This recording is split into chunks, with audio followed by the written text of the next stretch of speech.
Welcome to the puzzle stream. We're going to do something that I had been putting off for quite a while. It's been a while since we've done pen and paper escape rooms. Escape rooms that theoretically require pen and paper, but which we tend to blunder through with the aid of a text file that I just occasionally pop up as an overlay from time to time. Now, this is by Redbeard, actually the oldest available level by Redbeard. Who is somebody whose puzzles we've solved a couple of times on a stream before. They tend to be a mix of, I guess, decryption puzzles and word games and some other things that you don't typically see in Mario Maker, in that they're less mechanically oriented. So, we're going to solve logic puzzles in Escape the Two-Tone Tower from July of 2019, a very early level, especially in the escape room genre. We're going to find secret hints, and each answer is a word or phrase. Let's go.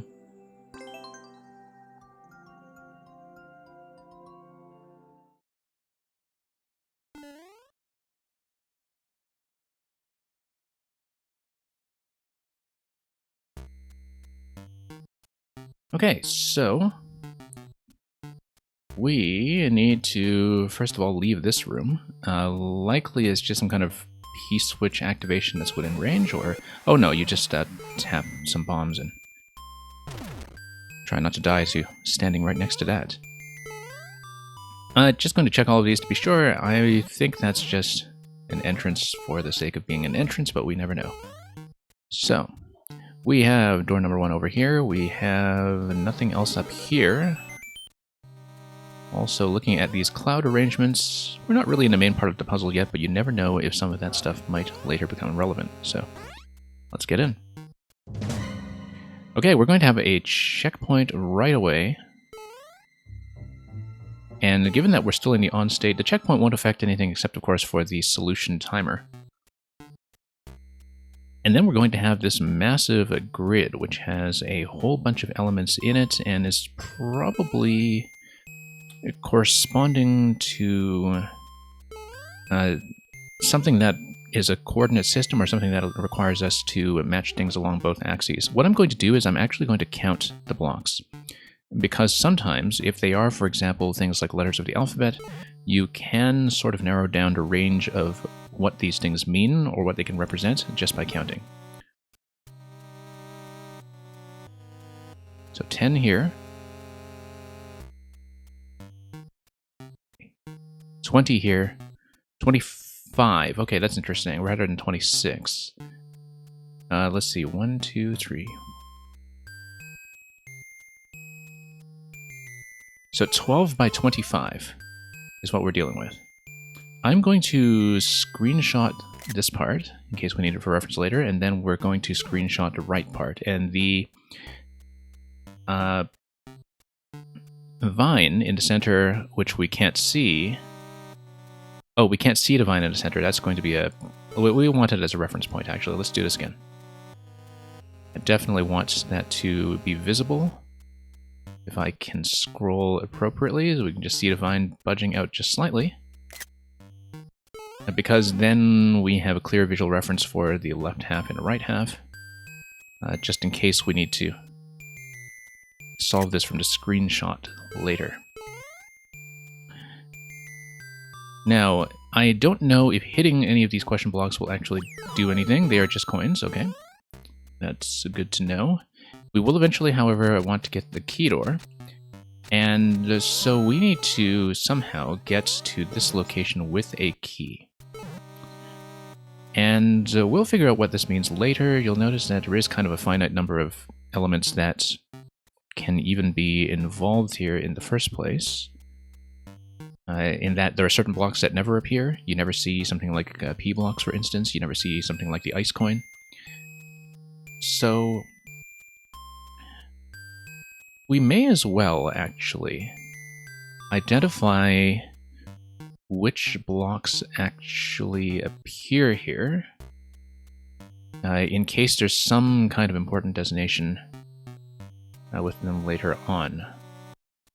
But no, let's actually just explore the rooms first and keep that in mind in case any of that is unclear. And just to keep things simple, I guess we'll start from the bottom and work our way up. So let's do pipes. And okay. Blue spike top, red spike top. This looks like a death pit down here, but I don't actually know because this is, okay, just a staircase, vertical zone. And a couple of pairings here. Notice how you see a couple of different combinations. In fact, every combination is distinct. The block placements in between each of these might also end up mattering, because you see that there's, for example, a 1 and 2 over here, and 2 hard blocks behind that piranha. Notice that there are no repeated combinations, except... no, yes there are. There's Goomba piranha down here, as well as up there. And then there's Dry Bones piranha, also down here. So... I think what's going on here with the question blocks is that this is like a solution space.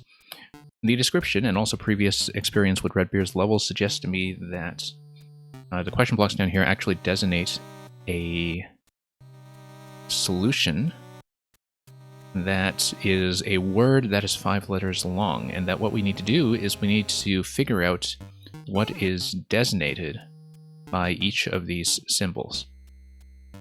So let's get out the notepad, if I can. So it's going to be Escape to Two-Tone Tower. Let's call this room something like, I don't know, Green Pipe Zigzag Room.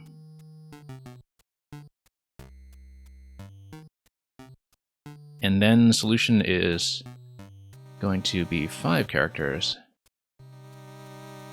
Possibly, if I understand this correctly. And it is going to be Chomp, Bones, Piranha, Buzzy, Goomba. So that's how we'll do it. We should just see what the solution space is first. Because I want to see if there is something that is like a passcode entry at the end or some kind of meta puzzle. Because we currently don't know where to actually plug in the solutions once we see them, and that's something very important. Let's do this side first. Okay, spike top room with the skid. This is another 2-color thing. Notice the count of the different spike tops. That might wind up being really important. That you have 5 blue on the S, 2 blue on the K, 5 red on the I, 1 red on the D. I feel like that is going to be pretty important. Let's also jot that down on the notepad. So,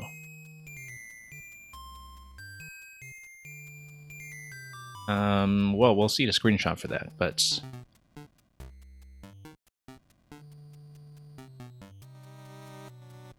yeah, let's just write down, actually, and pause for the timer's sake.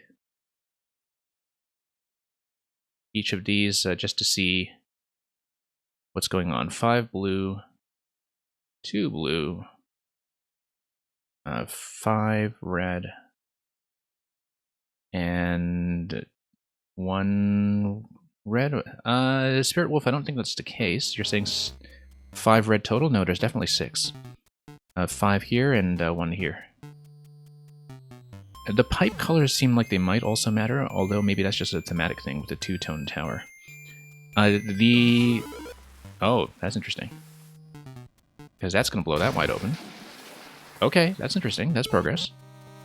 Let's flick the notepad off first of all, so you can have an unobstructed view of what's going on down here. We have 40 seconds. We can't really get much further here, except to see this room, which we will definitely want to screenshot. Something blind. You are blind. And so, notice that these are digits in binary. That the vertical columns are saying that everything here is in base 2. And so we'll be looking for some kind of numerical pattern that gives you numbers in base 2. I'm pretty sure that's what that is in terms of this 1, 2, 4, 8 indicator. I can't imagine that it's anything else. We're going to get the timeout here. Oh, you know what? We might as well just respawn at checkpoints as we're hitting that. So we know about the binary clue. I'm not going to pop the notepad open every time, but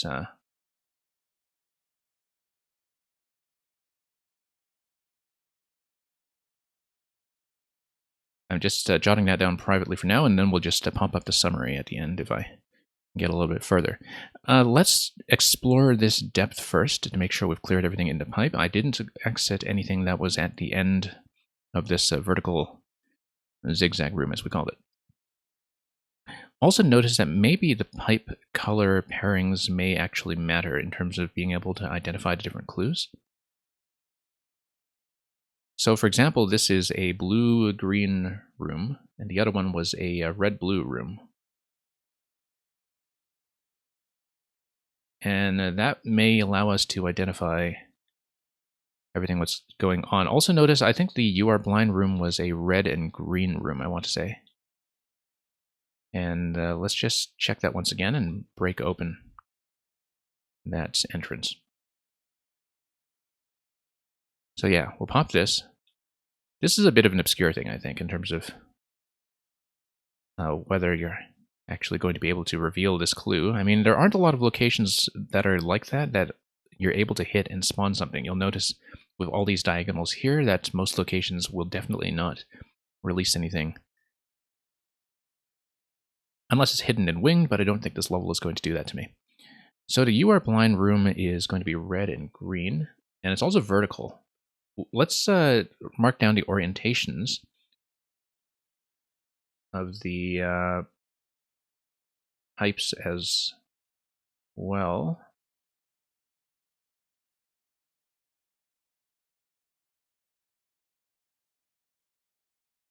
And yeah, currently this is just what's going on. Getting down some notes.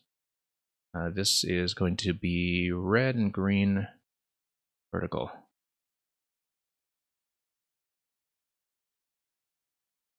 Okay, so we're going to go down. And here's how it's going to go. Let's go to, once again, the room that we have not seen yet, which is at the bottom of all this.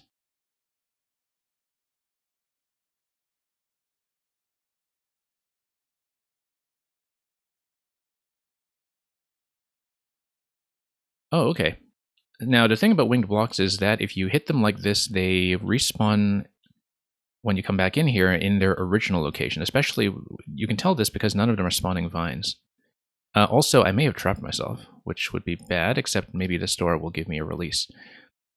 I'm thinking here, ice clue. Yeah, let's snapshot this as well, just in case. Or, well, I mean, this is a vertical arrangement. That's something that might wind up being important. But let's snapshot that just in case. Just going to quickly jot this down as well. So, invisible block room. And then you have the 4 characters in the ice. You have, what is it? Wiggler, Goomrat, Red Koopa, Spiny.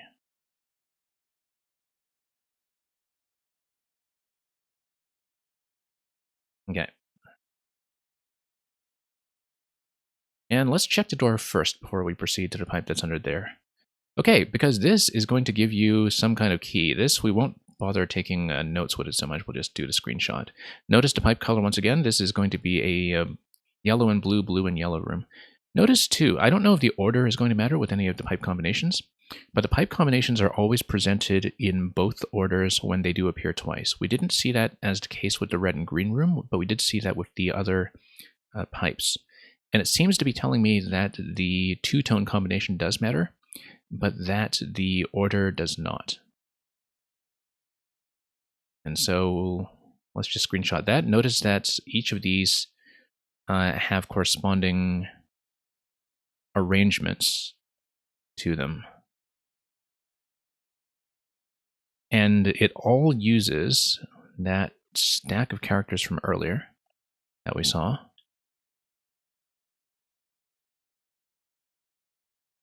I better get that down, actually. Red and yellow. And hey, Glitch, welcome. Or rather, yellow and blue. So that's the ice grid room. And that's yellow and blue, and that's a vertical arrangement. So just jotting that down to make sure we're keeping track of everything so far.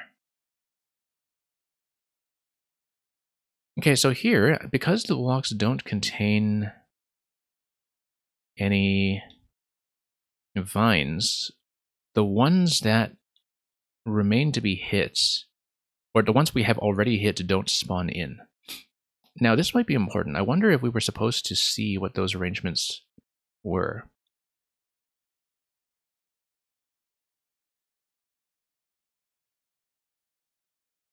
Pardon me, just, okay.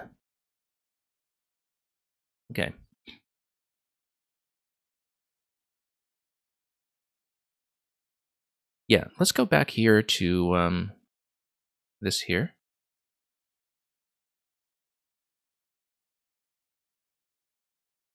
We can probably hit every block, but then I don't think that actually does anything. I wonder if we're supposed to read the block arrangement somehow. If there were vines inside the block, they would always come back and respawn into the space. Also, I noticed that my sound is probably gone already. So one moment while I fix that, in fact. There haven't been any sound-based clues just yet, but we'd better fix that preemptively in case we run into any issues. Because there have been audio clues in some of these Redbeard levels before. I know that from experience.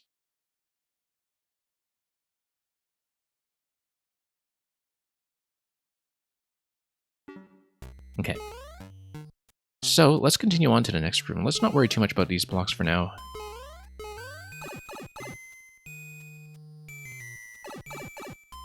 Okay, so this is the number clue from earlier. And notice that, well, this is just in binary. It's 1, 2, 3, 4, 5, 6, 7, 8, 9. And they are just numbers in order, and this is the code entry.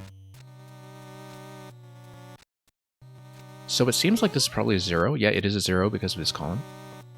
And that this is going to be the code entry room where you punch in numbers.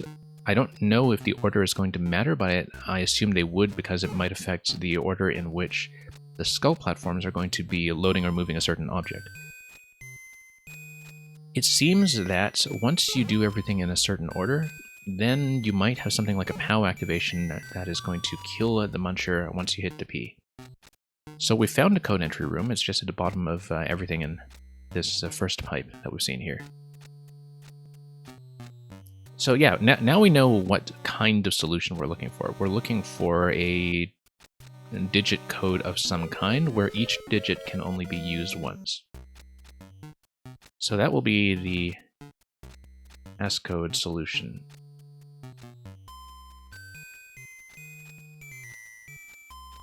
And let's see, 0, 1, 2, 3, 4. Yeah, it goes up to 9, of course.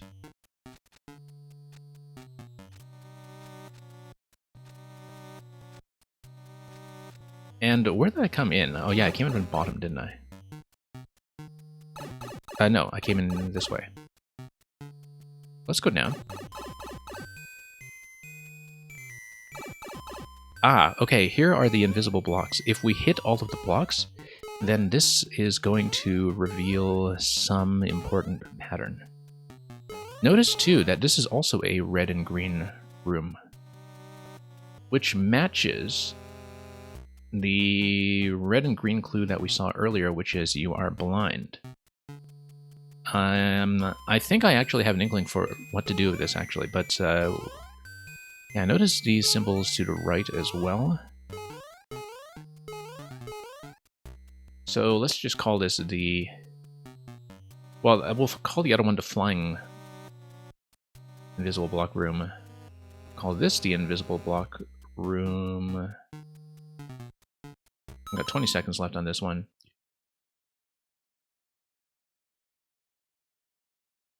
And here, this is going to be red and green vertical, which matches, once again, the You Are Blind room, as well as the room that had the binary digit clues. So we need to hit the blocks. And hitting the blocks is going to load all of the relevant blocks on the right side here, once they have been activated. We won't have time to do that on this attempt, but we'll go straight for that on the next attempt and screenshot this to see what this reveals. Okay. Don't have too much time to look at this. Let's screenshot that. We have a red and yellow room. I don't think we've actually seen a red and yellow room yet. I'm just looking over my notes to see. Yeah, we'll call it this pipe and arrow room, and that's going to be red and yellow. I don't think vertical and horizontal actually matters now that we look at it, because each of the pairings so far has been unique. And yeah, this looks like it's probably some kind of conversion that's being described. We'd better screenshot everything. We'll need to screenshot it again when we come back, I think.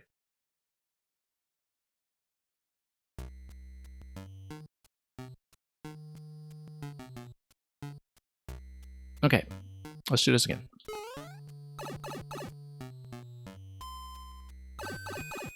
So yeah, we'll just go depth first, once again. We'll do the thing where we activate all of those blocks. Yeah, and then we'll just go back and screenshot the pipes again. No, let's screenshot the pipes first, because I was in the middle of doing that, and I think it makes sense to complete that first. Just to make sure we have things relatively neatly organized. So you can see that was the starting location for all of the flying blocks, as we predicted. We also didn't go through that door, which we should do when we have the chance. So yeah, we got the top shot here. Second screen here. We need this third screen over here. And fourth screen over here. Let's do like this. So it looks like each of these pipes are operations.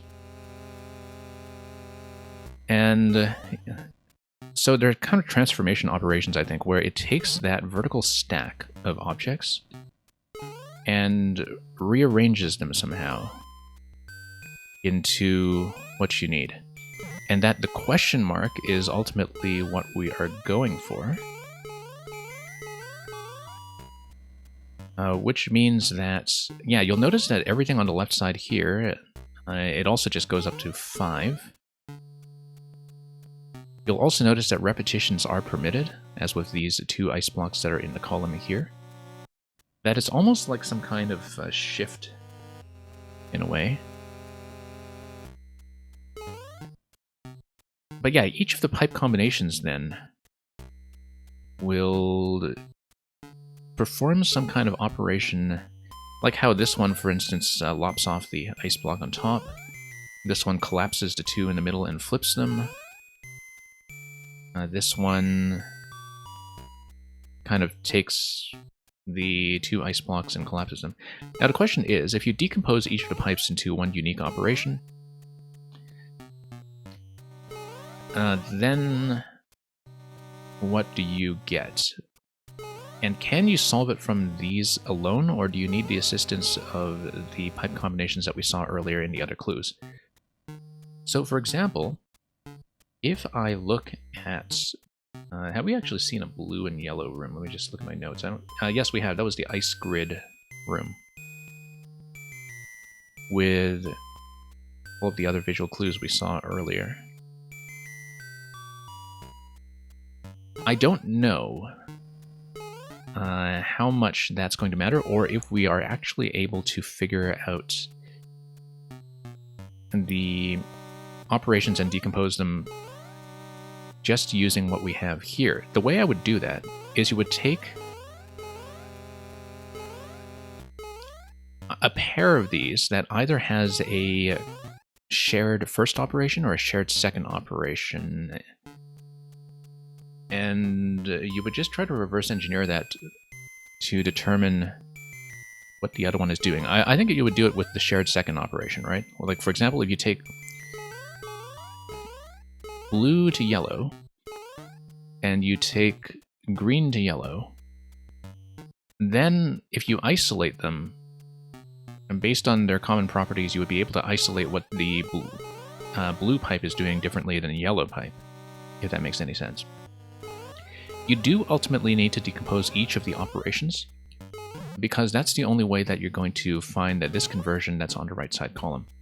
So what we need to do is, well, ultimately we need some kind of digit code, but we also need the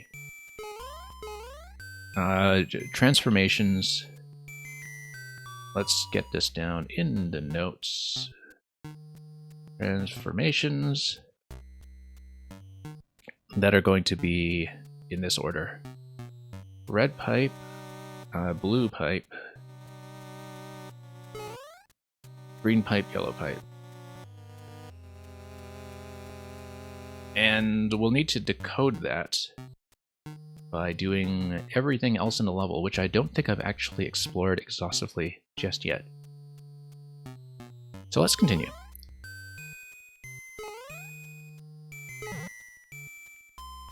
Yeah, so currently, like I said, I don't know if the combinations in the code rooms or in the various puzzle rooms actually match up to any of this. So you'll see, for example, that there's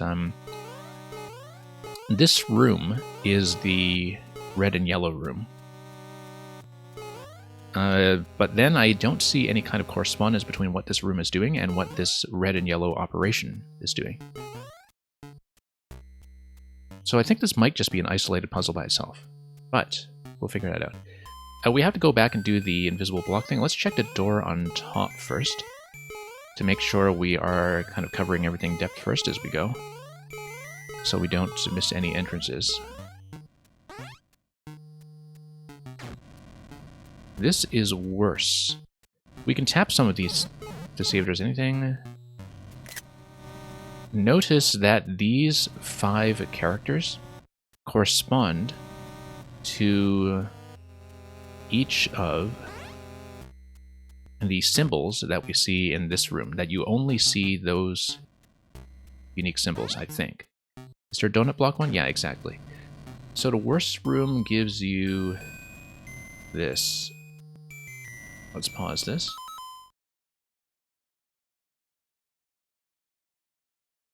The worst room gives you cloud, O is donuts, R is red, S is ice, and E is a jump block, or note block if you prefer. That's important because that will take us back to the transformation room, which we'll denote down here. We should move the transformation clue down there, actually, because just to keep things organized, let's move the worst room down there too. Otherwise, we'll be totally lost in our own notes.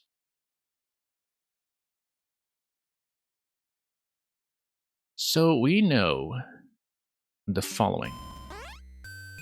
Let's say that each of those blocks matches each of those letters. We now know this, that if we read it from top to bottom, then we have R-O, what is this? S-E, a rose, blue, yellow becomes ESOS.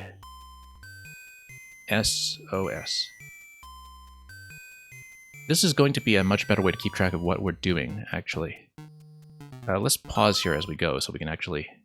You know what? Let's look at the screenshots, in fact, so we don't have to run out the clock while we're looking at this. Just give me a moment here. So we'll look at the screenshots from the transformation room.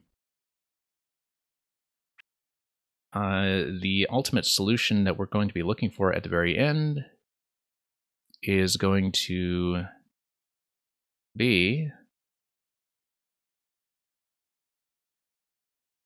O W R S O, I think. Yeah, that looks right.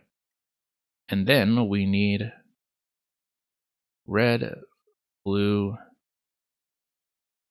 green, yellow. And then that's going to lead us to question mark, and that's going to be the solution to whatever we're doing here. Let's decode the other stuff. So the second pipe here is going to be WOES,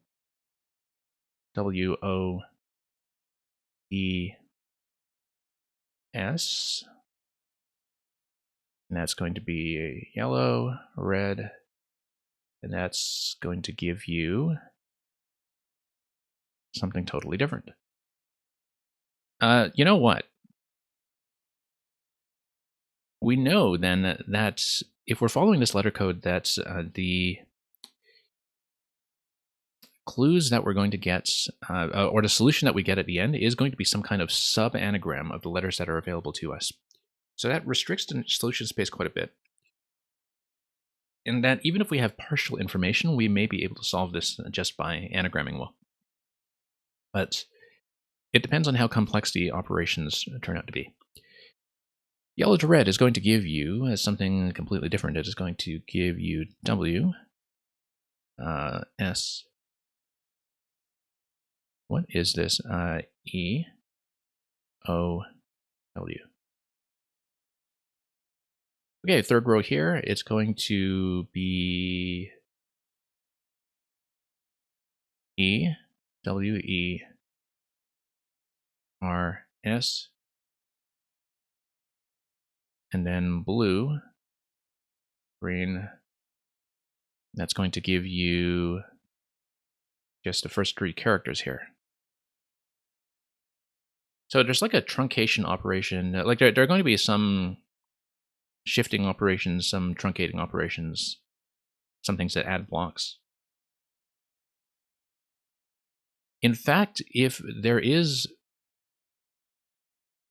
one operation that lengthens the string and one operation that shortens the string, we would be able to decompose that logically just by looking at what we have here.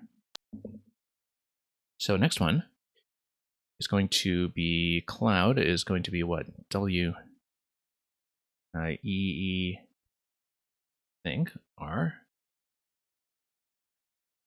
And then red and blue is going to give you S. I mean, this is just to make it easy on the notes. I think maybe doing this decoding isn't actually necessary until we get to the end and do the overall puzzle, but it does make it a little bit easier to visualize, perhaps. EES. Yep.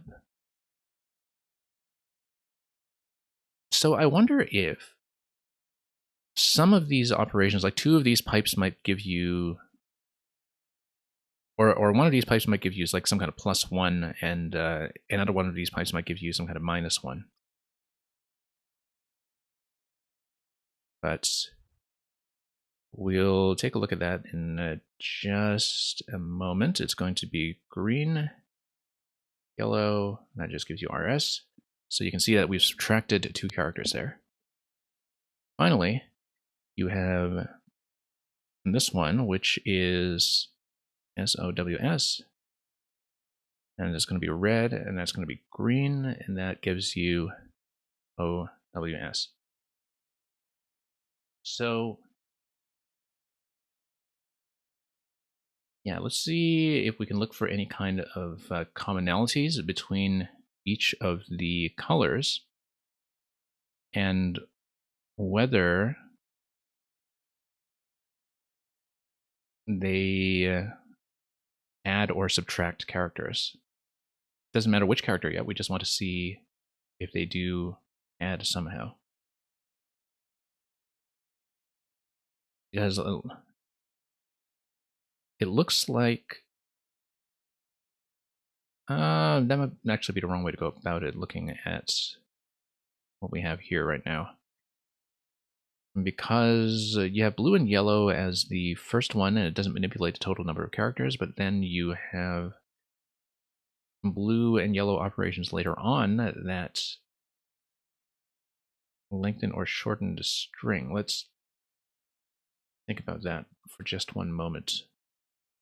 We may have to come back to this later. I should just explore the rest of the level first to make sure we have seen everything. But so we have a lot of material to work with in terms of this puzzle within the puzzle.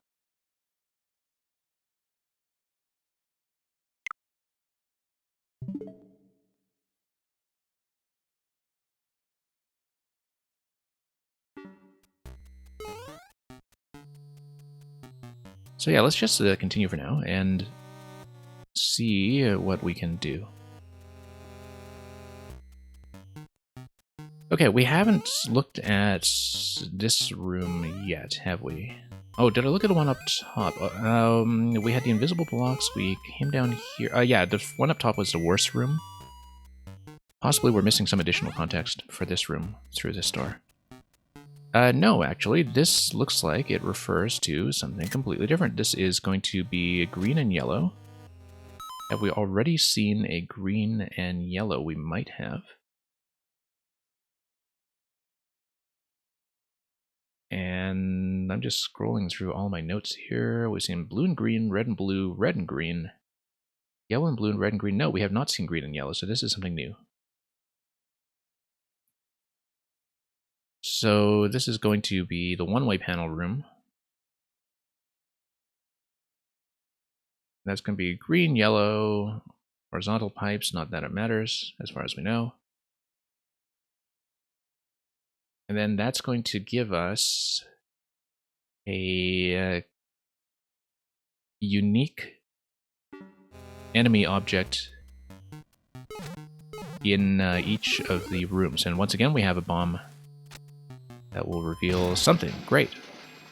We bombed that. And we have, another blue and yellow clue, which seems important. I feel like this might be something like a 6-character field. And then this is something interesting. It's like a little planetoid with spikes underneath. And it's like something orbiting the planetoid. Like a satellite of some sort. So we now have a couple of things matching yellow and blue. And let's see. The ice grid room was the one that gave us yellow and blue. And that was vertical. This one is yellow and blue horizontal. Bombs, ice blocks give you yellow and blue horizontal, and that gives you 6 characters.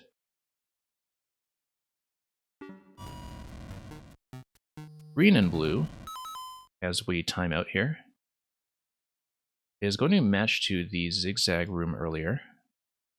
And yeah, so this is a different orientation now. We have blue, green and blue vertical. So let's say that we called it the planet, the coin burner planet.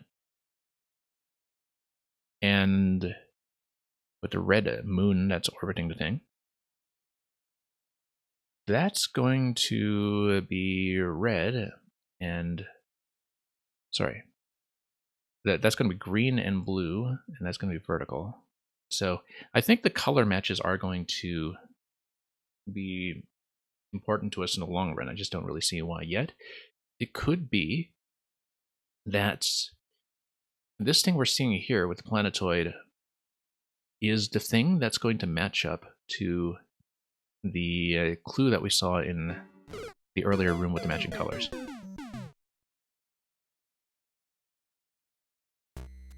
So anyway, let's just flick the notes off once again. And we'll continue going down here. I know I haven't entered the top pipe or the door in the main room just yet, but that's because I'm still making sure we've seen everything there is to see in this segment here. So I wonder how many rows there are here, because maybe each row matters.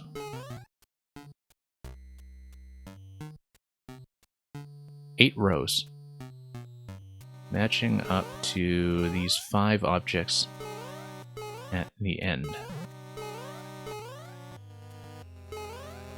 Yeah, we don't know what that means yet. We'll have to continue scanning, I think. We just don't have all of the information that's given to us. Okay, let's do this. Notice that you can't really hit everything all at once because of the way that certain blocks are stacked on top of each other. Oh, that's neat, not that we can get it. And also that we've blocked the pipe. So we just need to continue respawning here until we have had a chance to hit everything.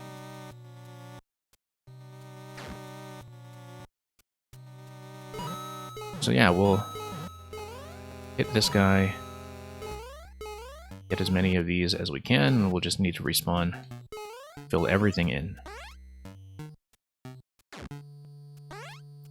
And that eventually will be important, but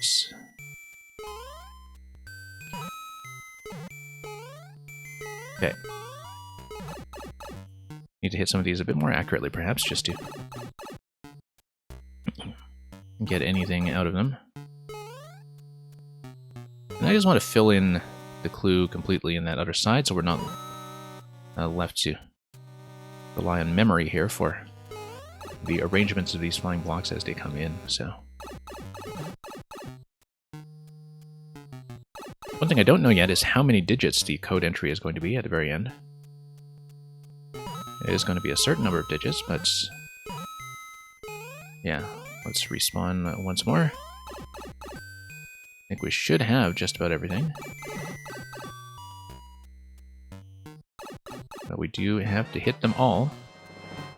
And we're going to acknowledge the raid from Grakowski in just one moment. Welcome everybody who is coming in from Grakowski's stream. I hope you saw some excellent puzzles and solutions over there today.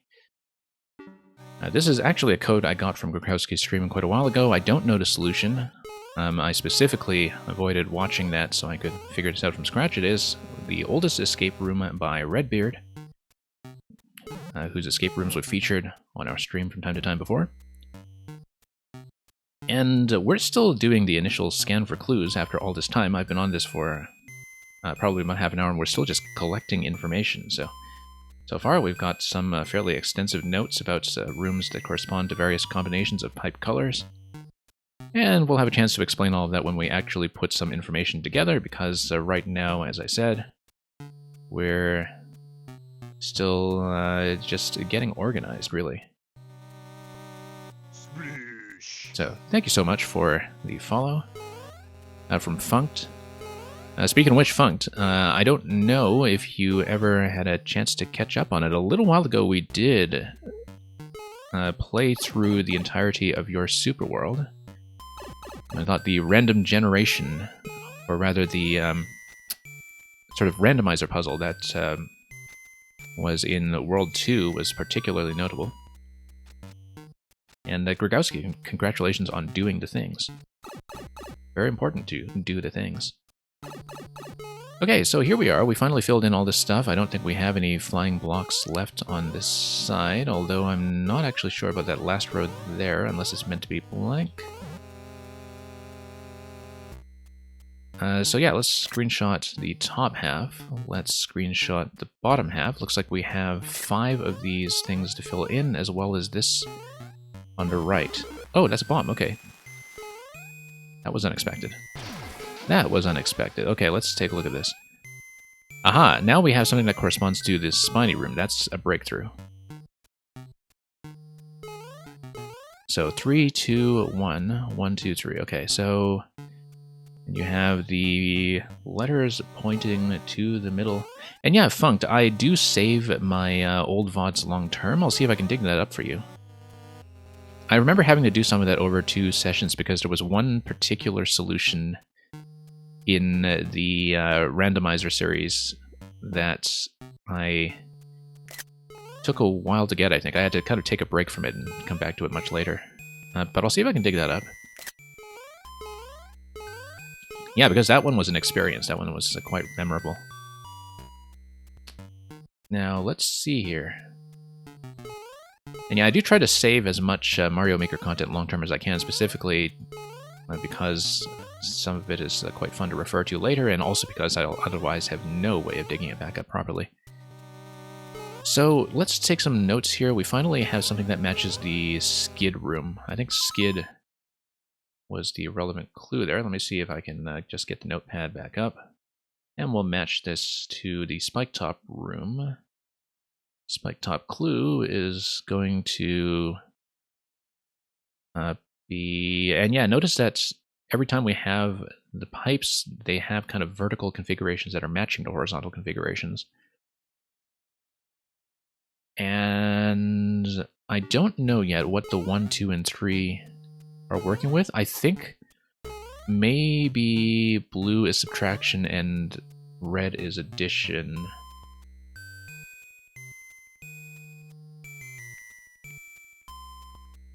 Like increment and decrement. But I'm not totally sure, and I also don't know if the cloud arrangements are telling me anything useful here, because you never know, they might.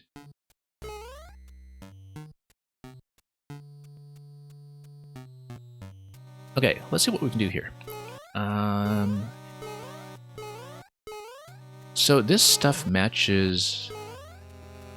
You are blind. Oh yeah, Funked, I also saw that you had the new escape room that came up. I may try to tackle that at some point, but I know it has no clears on it last time I checked. But... And I did jot that down for later. I don't think I'll get to it today because I expect Redbeard's room to take up a pretty good chunk of the stream. Anyway, we're not actually finished with exploring this level yet. This is just kind of a reminder that occasionally we do have to tap things and look for bombs here and there. Thank you so much, Glitch, for the resub. Don't worry about saying something in the message. Your indecision is noted. Okay, this wraps around all the way here. Now, we now see the complete loop between the 2 pipes. We haven't seen what lies beyond this door here. Aha, okay, so this gives you something corresponding to that grid, and it actually gives you the solution space for everything, which I wish I had much earlier. Because that would have been very useful. And I think I have a rough idea of what to do with this, and that... I guess... So we know that ultimately we have a number that we need at the very end. And if we solve each of these, let's see if the blocks add up to anything interesting here. We have 9 blocks on top row, 9 and 8 is 17, 17 and 8 is going to be 25. And the grid that we see is 20... Like the perimeter is 20. And the interior is 15. In terms of the number of elements that are inside the top box, that's 15. However, we have... What is it? The 7x5 grid? Yeah, I'm just wondering like if you're supposed to take these and string them together somehow in the top grid or do something else. But we now have at least a sense of what we're actually looking for. So let's just call this the solution space room. Glitch, if we can finish Redbeard's room in a reasonable amount of time, I may pull up one of Krakowski's, because I know I haven't done his most recent one. So we could pull that up later, maybe, but it really depends on time today in terms of how long I can actually come by. So we're going to call this the solution space room because we have a whole bunch of stuff now that we can work with. Red blue is going to be 4 characters. Blue green is going to be 5 characters. I wonder if that matches. Yes, it does match what we know about blue and green earlier. That we had the 5 characters signified by the Chomp, Bones, Piranha, Buzzy, and Goomba. Yellow and blue is going to be 4 characters. Yellow and blue was which room? Yellow and blue was the ice grid. But, oh, it had the 6 ice blocks that were between the bombs that were like the barbell. So let's call this 6 ice blocks rather than 6 characters, because we now know that yellow and blue corresponds to a 4-character solution. Green and red are going to be 5. Red and yellow are going to be 3, I think. Yeah, 3. And no worries if you need to take off, of course. Grakowski, you know where to find my VODs after the fact if you want to see how we progress through this or anything we wind up playing of yours if we manage to squeeze those in. And same to you, Glitch. I'm glad to see all of you come by. Okay, red and yellow is going to be 3 characters. And yeah, you know what? Let's just designate this with question marks. It's much easier.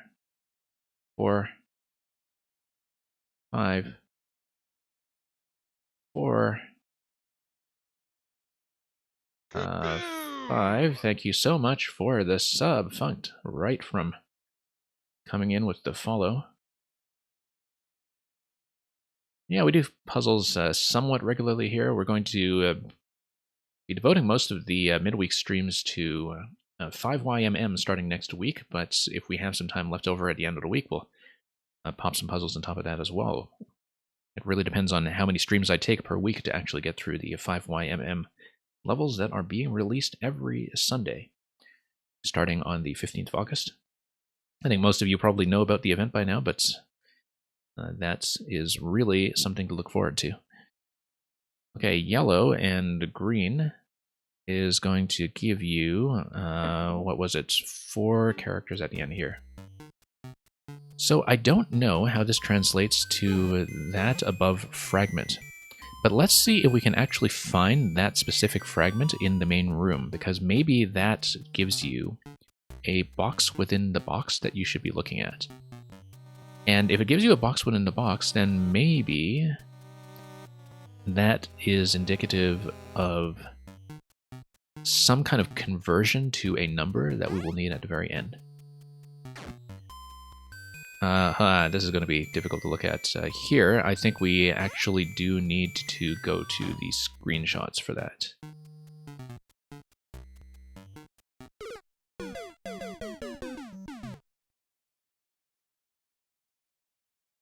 Okay.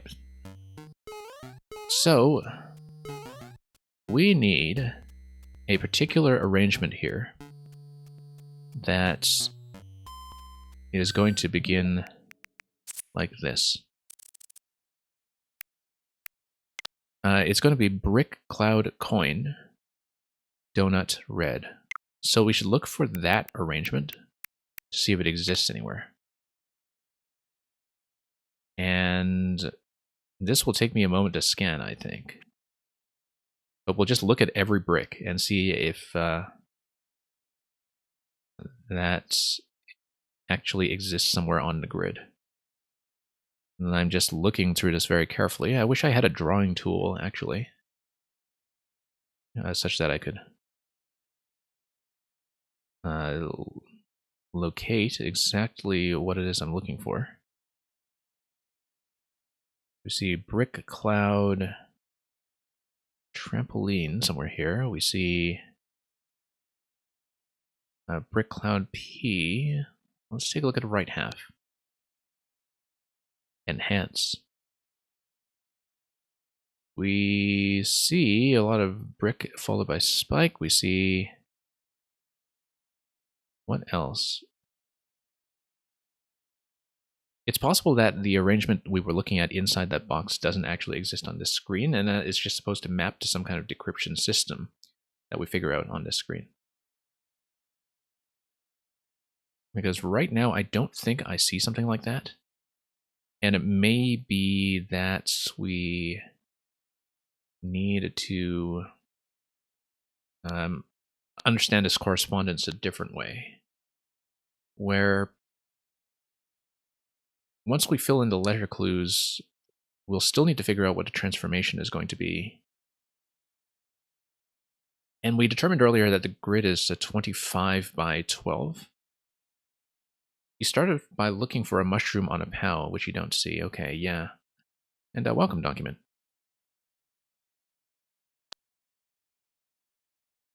And yeah, I actually don't see the precise arrangement. I think, you know, it must be deliberately arranged to be something that's not here, and which we'll just have to understand some different way, where we might have to look at this clue as composed of something unique. It also may be that the solutions that you get from the various phrases, or the solutions that you get from the various pipe clues, spell out some kind of phrase, and that the phrase would give you some kind of clue as to how to read the symbols. Also notice, this is really important. This is really important, actually. If you look at the top box here, each element is unique. Each element only appears once, and I think it also has full coverage of the different elements that take place in the main screen.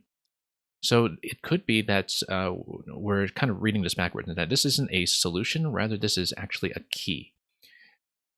Such that if you look at the characters that are in this grid, each character has some kind of unique coordinate assignment. And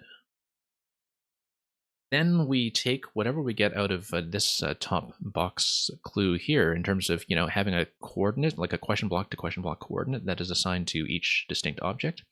And then using those distinct objects, we're able to get back out onto the main screen here. And we would be able to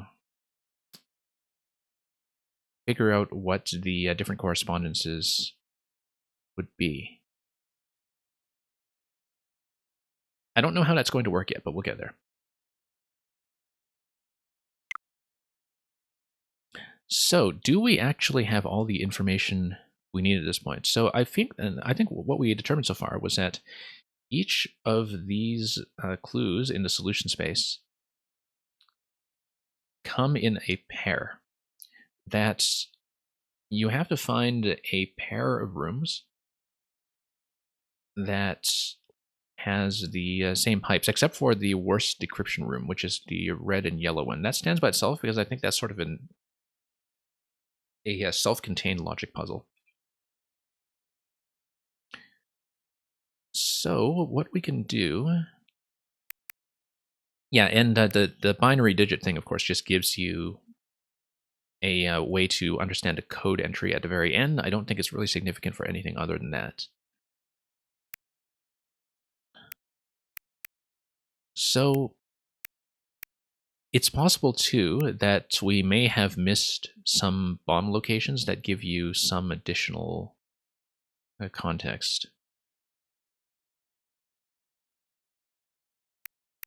Now, one thing I didn't really screenshot, actually, was that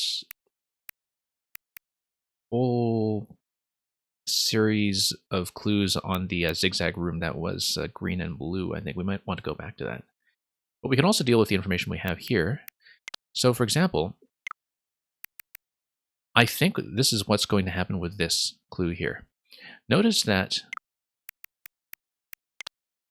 red and blue is a 4-letter clue, or a 4-letter answer. Notice that skid gives you 4 letters, and notice that the red and blue spike tops give you a transformation. So supposing that this is some kind of rotational cipher, where a red spike top is an increment and a blue spike top is a decrement, we would be able to transform the word skid into a different word by rotating the characters backwards or forwards. So if we look at the solution space room and we rotate skid, actually, let's keep this as the summary space here, and let's just get our worksheet cleaned up. So we're going to rotate skid. And so S, we're going to have S minus 5. We're going to have K minus 2. We can actually just replace some of this stuff here. Let's just nuke that and just clean up the notes a bit. Otherwise, this will be impossible to navigate. So we'll have S minus 5, K minus 2, I plus 5, and D plus 1.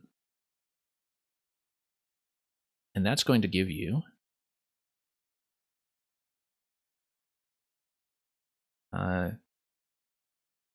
K minus 2, sorry. That's I. And S minus 5.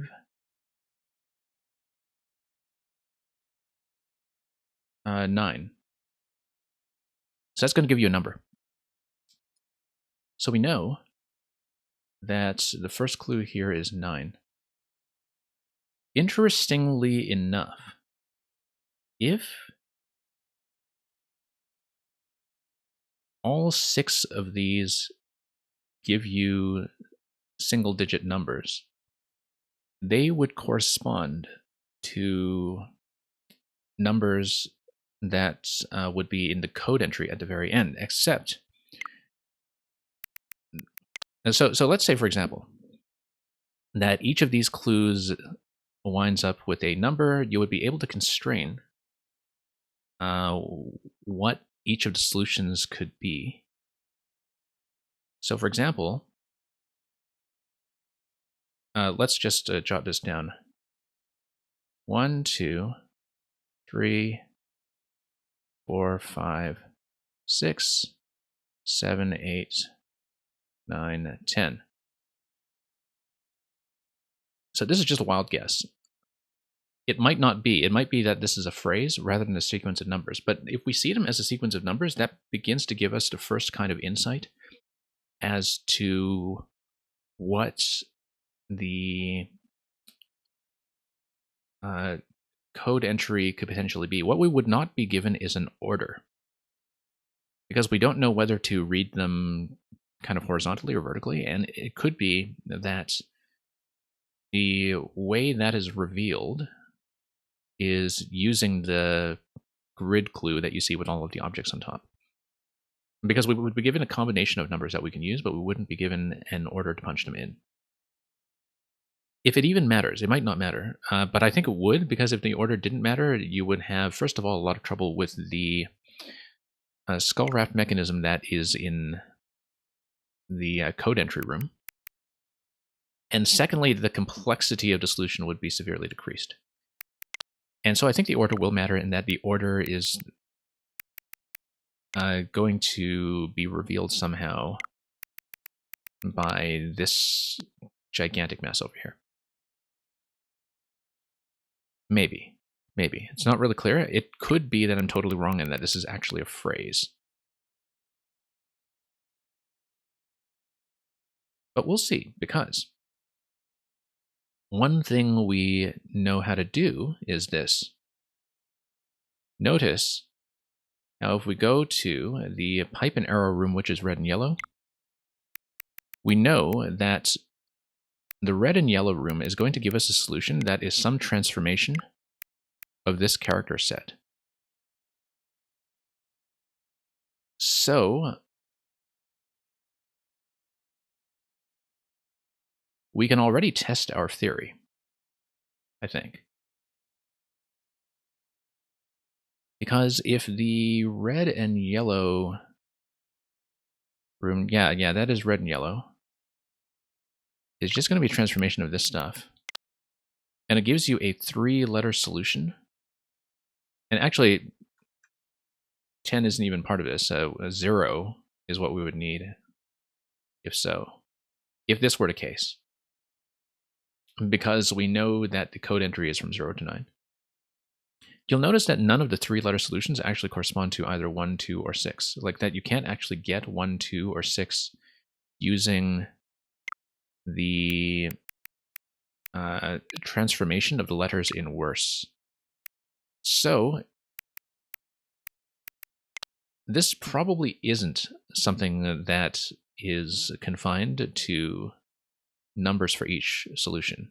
It may just be that we're making too bold an assumption based on 9 being the first clue that was revealed.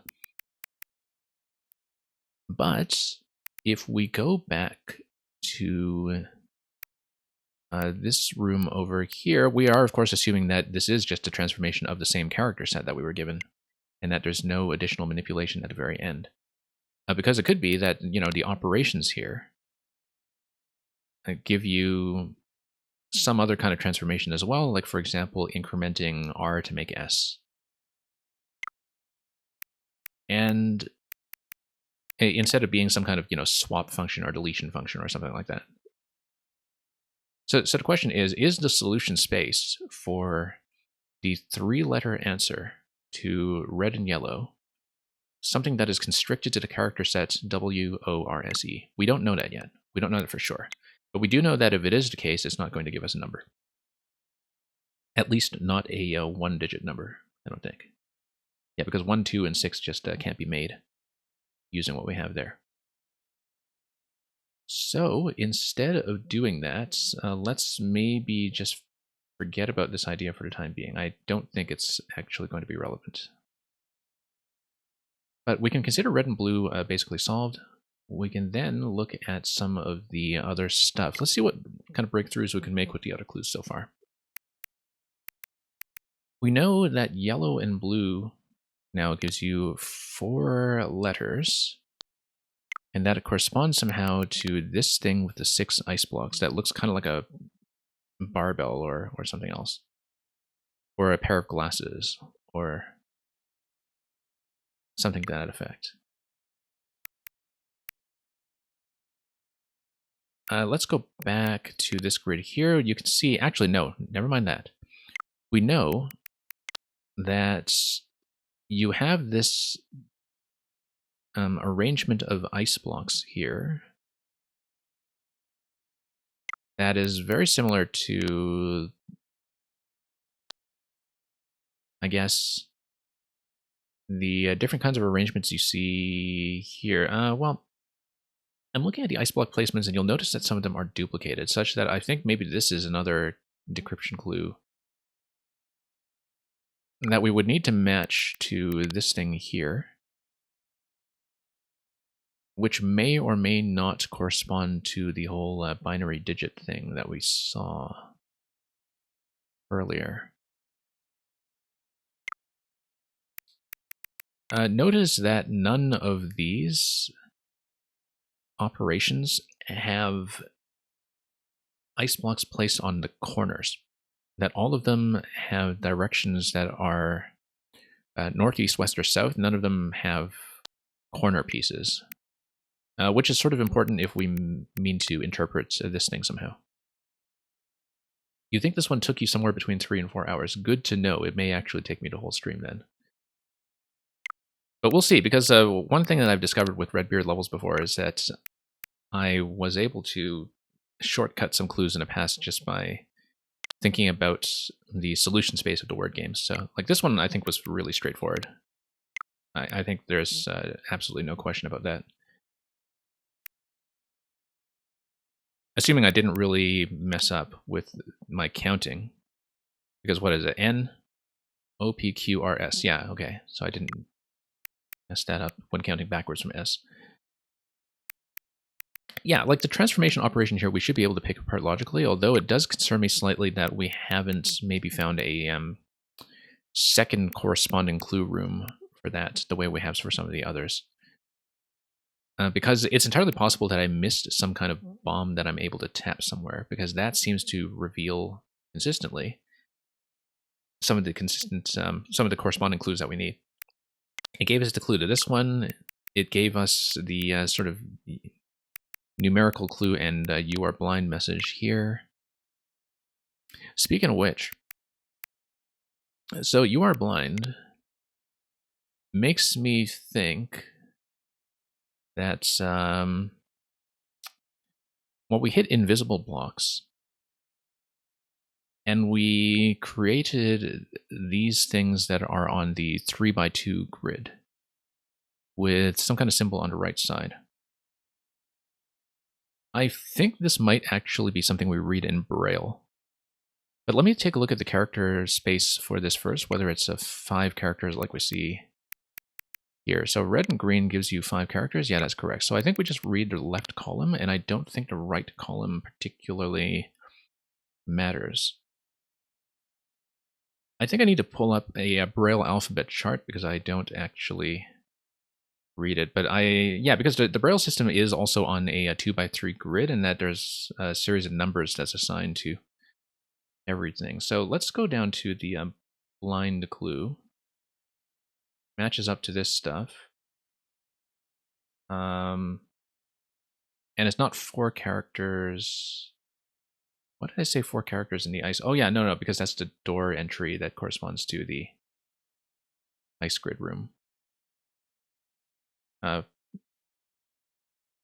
Let's just delete that. That's going to confuse things. And let's move this down here just to keep things organized. Flying invisible block room is, I think, in Braille. And then we just read the corresponding characters top to bottom. So I'm just bringing up a Braille alphabet to see what we can do with this, because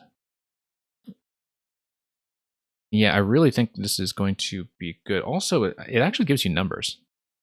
These are not Braille letters. The first thing is a 0. Unless I missed some invisible blocks there. Remember, it's always possible that I just didn't fill in the room completely. So if it's in Braille, you get 0 for the top clue. It could be something that also requires an additional transformation. And what's this thing? Maybe I actually did miss something. Oh no, this is the letter O. We're going to have to distinguish the 0 and O. And then the third thing here is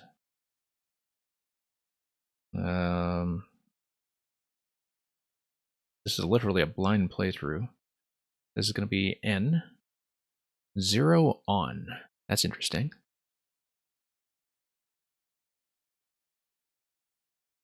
And what is this? Is this another number or letter? This is going to be space everything out. We don't want to assume anything too soon. This looks like it's a Z. And then this last one looks like 5. 0ONZ5. I have my doubts about that.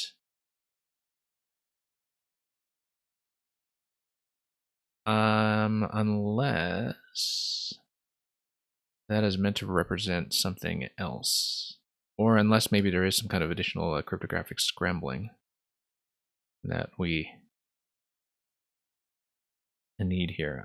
I think this is the official Braille chart. I'm not totally clear. But I'm just double checking this to make sure I have it right.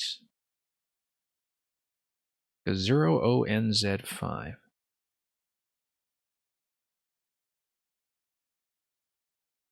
I wonder if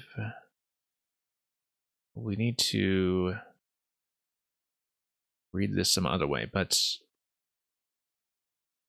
let's just put question marks beside this because I don't get what I'm seeing here in the Braille. It looks like we're clearly dealing with Braille characters. It's just that I don't know what this could possibly be telling me.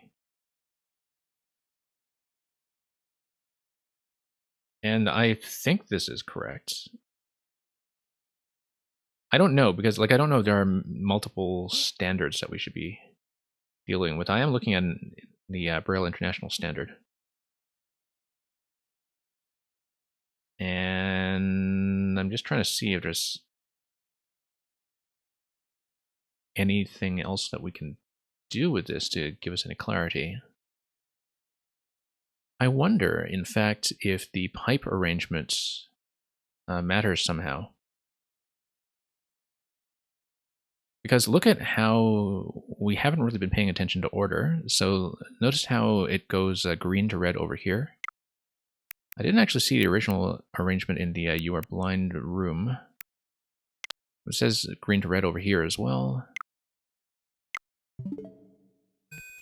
Let's go back to the You Are Blind room to try to reveal that. We haven't been into level for quite a while now, actually. Let's see if I can find my way back.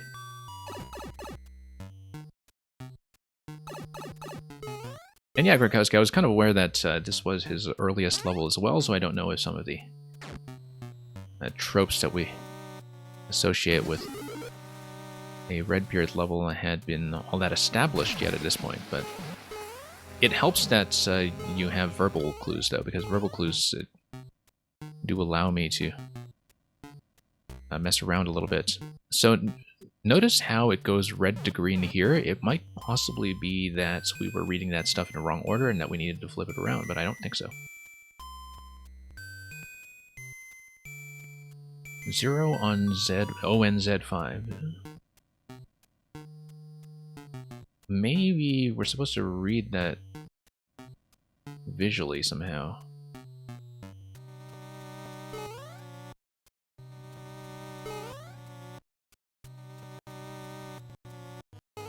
I wonder if it matters that this is in the same room as the binary digit clue, but I think the binary digit clue only applies to key entry. I think that's the only thing that it actually corresponds to.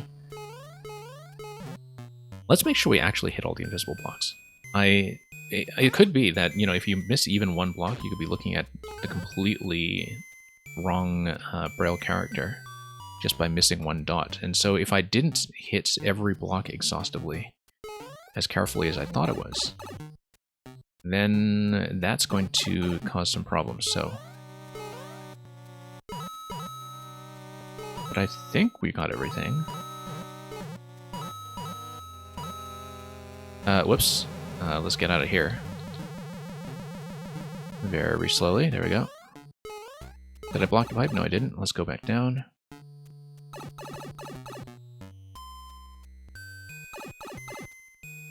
Okay, let's let this thing float over here. Pop this guy. And we'll do a couple of these in the middle as well. I just want to make sure that we got this correct.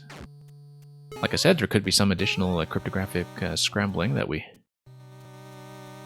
just don't know about yet, or some other way of reading those letters, like if we need to apply some additional operation to them.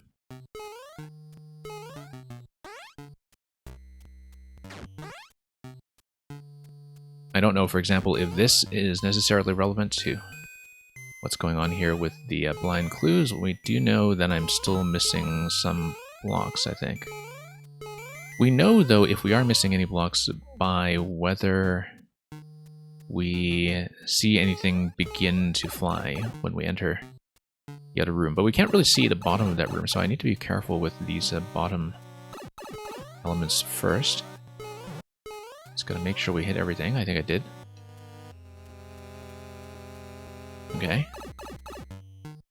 In that case, let's go back here. And that's just the code entry. And yeah, this was the symbol I was looking at, I think. Yeah, 0. And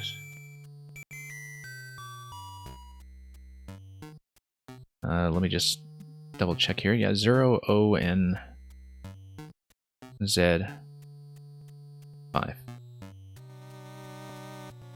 Well, I think that's probably all we're able to accomplish there for the time being until I make some sense of this. We can also try to flip them upside down. Except you'll notice that the pipes here are also flipped. Oh, you know what? Let's see what this thing is. Here, I don't know what this guy is. Oh no, that guy is just a bomb. Okay, never mind. This is nothing. But I don't know if that shape is also a Braille character and whether that would tell me anything useful. I think it isn't. I think it's, in fact, a deliberately chosen arrangement to not be a character that's on the chart. Which is good, because at least we have some clarity. So...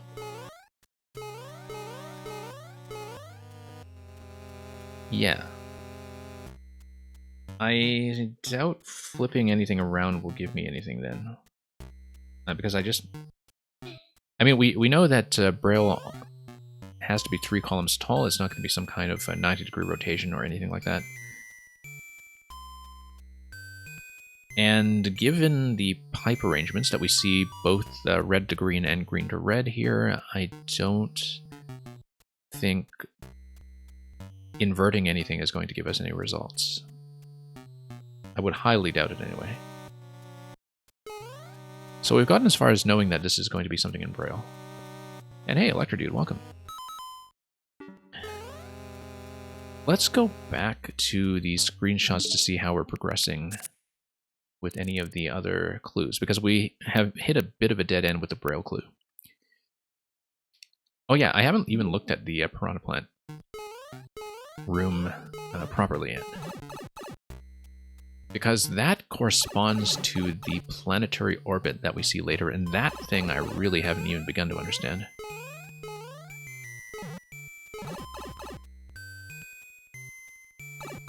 Yeah, this room here, 5 letters. We know that each of these symbols will matter somehow. Like, we need to discern what these letters actually are. I don't think there's going to be any kind of word here. I think we just need to logic our way down somehow. I also don't know if the number of stars and the placement of stars actually matters. It looks like it is something celestial. Like, maybe the stars are here just to create a celestial theme that matches the planet that we see later on. Thank you for advising me about the sound, Electro Dude. We didn't have sound cut out earlier, and so let's see if we can fix that very quickly.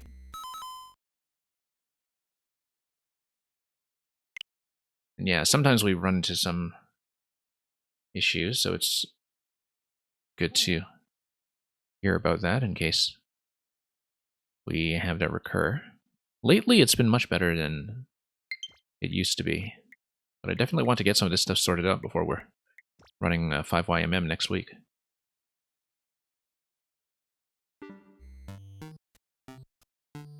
Okay, so we have this whole thing here, which, as we know from before, matches the planetary orbit. Which is interesting, I guess, in that I think we're supposed to maybe identify what's going on here. Oh, it's the sun, and the first planet around the sun is Mercury, which is the red planet.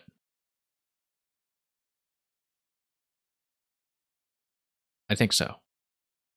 But that doesn't give me 5 letters, and it is, I think, some kind of transformation. That, let's say that the planet is Mercury. If the planet is Mercury, then we go back to this room and see how many rows we have. Was it 7? 1, 2, 3, 4, 5, 6, 7. No, it's 8 rows. So if you have Mercury orbiting the sun, what does that actually tell me about any of this stuff? I really feel like that's what it is, though. Unless it's some kind of other arrangement, like a red planet, or... well, I mean, that wouldn't fit. But now that I look at it, this totally leaps out at me as the thing that has to be the case. Like, I can't imagine that the central object is anything other than the sun. And having a red planet around it is just so conspicuous. I strongly suspect that that's going to be the case. We'll jot that down just in case. I'd like to see if we can do something with that. Did I write anything down? Okay.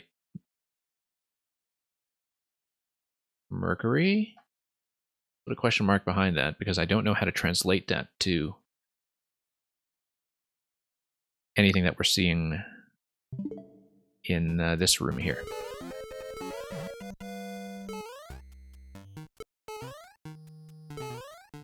I wonder if the alignment here matters.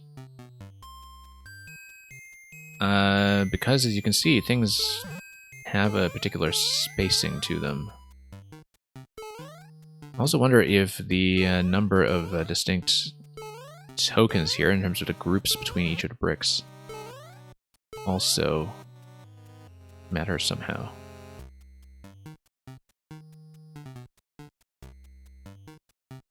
Yeah, this one's kind of a mystery to me so far. We do know that at the end you need some kind of 5-letter result. Oh, also noticed, do we even have Buzzy Beetles here? Yes, we do. Okay, never mind that.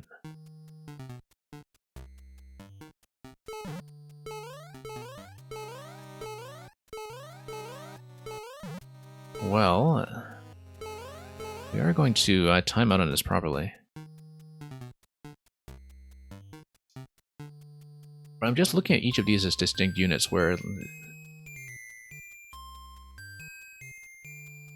maybe we need to translate this somehow into something else using the letters that we see below. So, for example, we know that like you have the planet Mercury, but Mercury is also an element, right? And the element would give you the symbol Hg.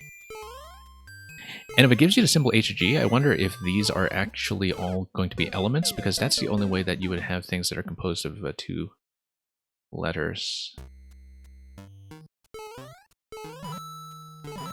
That's one of the few things I can think of. And anyway, thank you, Grakowski, for dropping by, and especially for the raid earlier. And yeah, we'll definitely see you around, as well as just see more puzzles being exchanged back and forth. So, where were we going? We were going back to this room here. I think I actually do need to screenshot it. I haven't done so yet, so we can review it as we go. I don't think the staircase seems to matter. It doesn't seem to give me anything important here yet. But let's say we screenshot this top half here, top 4 rows, and we'll screenshot the bottom 4 rows, and maybe we can stare at this some more and do some kind of a comparison. We do know that this is likely to translate into letters by the time we're at the end, because we know that green and blue has a 5-letter solution. My notes are still obstructing everything I see. Okay, so we know that green and blue has a 5-letter solution. We know that this whole thing has to translate into those 5 characters we see at the bottom. If we see these elements here, it means that these are all combinations of 2 characters, like digraphs of some sort, unless they are incomplete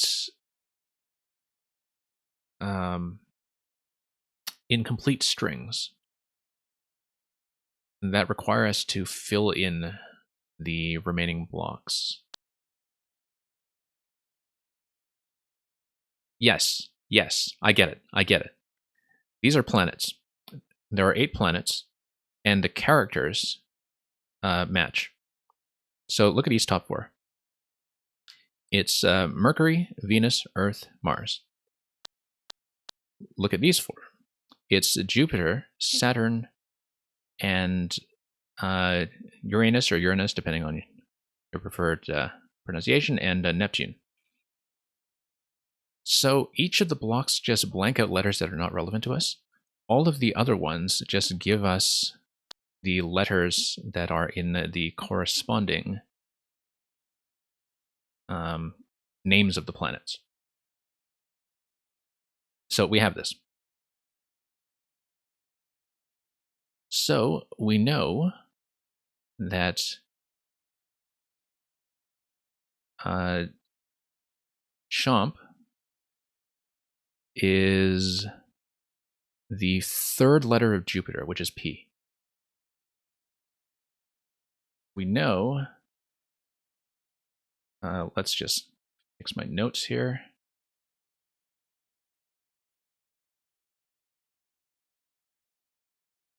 We know that dry bones is the second letter of Jupiter and the third last letter of Mercury, which is U. We know that the piranha plant is therefore going to be R. We know that the Buzzy is going to be the last letter of Venus, which is S. And we know that the Goomba is going to be E. So this is going to be purse. So the blue and green clue is purse, and that is solved. So far we don't actually...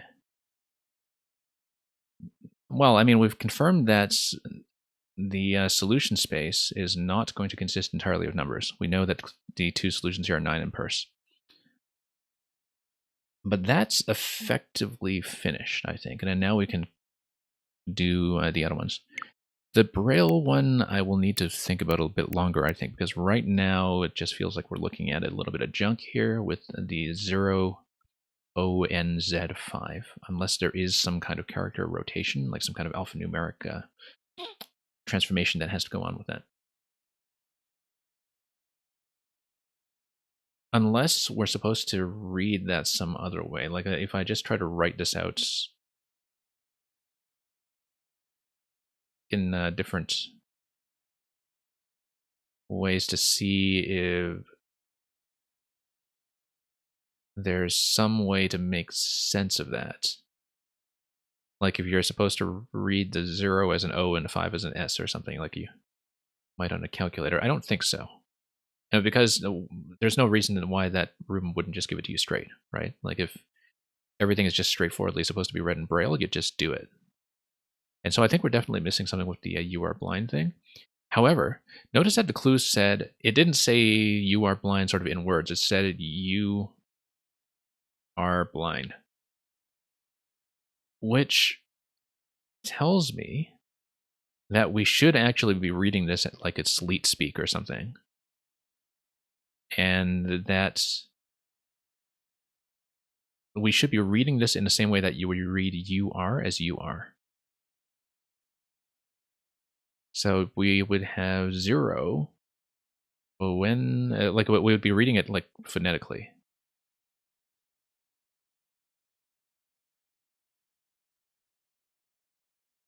Which makes me wonder, I think Redbeard is American, like he would be saying Z, right? I think he's American. So he might say Z instead of Z. And maybe that's going to be relevant to how we actually pronounce this. Because maybe we need to say it aloud or something, like 0 ONZ5 or ONZ5, and maybe that's supposed to reveal something when we pronounce it a certain way. But then sometimes, like I've seen that clue in other puzzles before, but usually there's some additional contextual clue that would let you know that you're supposed to approach it that way, and so far I don't see that here. So right now all I have to work with is that the Braille clue looks like total nonsense. So we should go back to that at some other point. Red and green, we just don't know. Yellow and blue, which one was yellow and blue? Yellow and blue was the grid. We should perhaps try to tackle this one next then. Let's see first of all how many symbols there are in the grid. 11 on the top screen here, and 8 on the bottom screen here, so it's 19.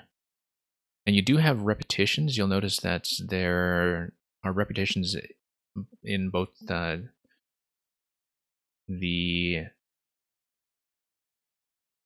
ice arrangements as well as the correspondence that you see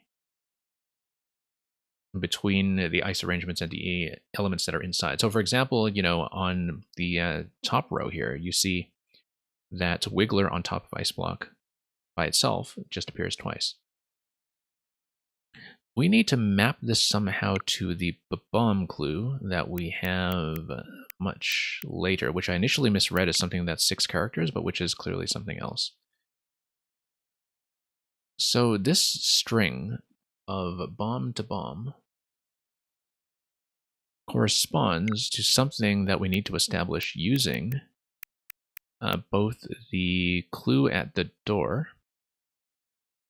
this thing here, as well as these clues that we see here.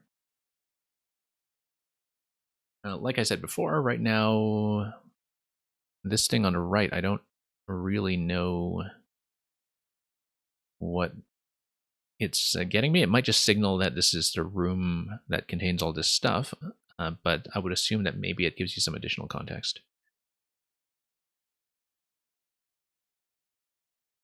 However, I don't see what that's going to be because you don't have corner pieces in this room. It might just be a signification that this is the room with this grid. Also notice the door. That maybe it's significant that the door is placed on that location. Where if you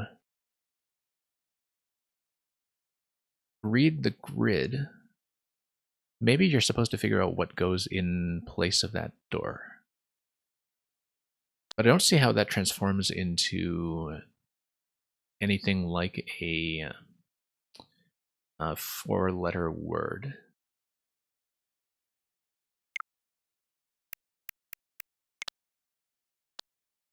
So after that, the next thing that we'd be looking at is red and yellow, which would be the pipe transformation. That one, I feel like we maybe do have all the information that we need to work with. And then yellow and green was this room here. Yellow and green may be interesting in that we know that yellow and green has a solution space that is a 4-character string. And here we see with the one-way panels that we see 4 pairings that are in each of these columns, and they may correspond to the characters that we need.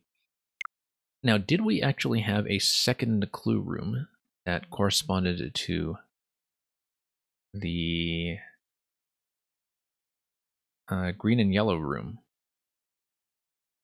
I don't think we had, which may indicate to me that we haven't actually hit all the bombs to reveal additional clues that we may be required to do in order to navigate through this level. There might be some kind of additional context that we haven't found. So I think the approach we'll take now is we'll go back inside the level, and we'll see, we'll just go through the level again and try to hit every bomb and make sure we've checked every location. Because it's quite possible that we just have a little bit of a treasure hunt here that we're not equipped to do just yet.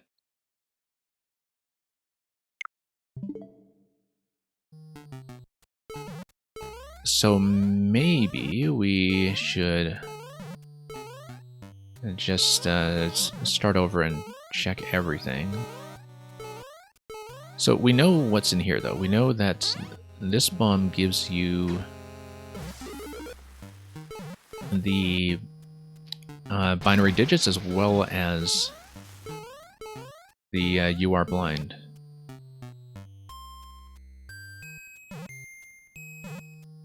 Which isn't helping me here. Maybe it is significant that you are blind here is in lowercase and that you are is spelled you are, but that may be reading into it more than I should be. So let's just make sure we've hit every available brick that we can actually reach.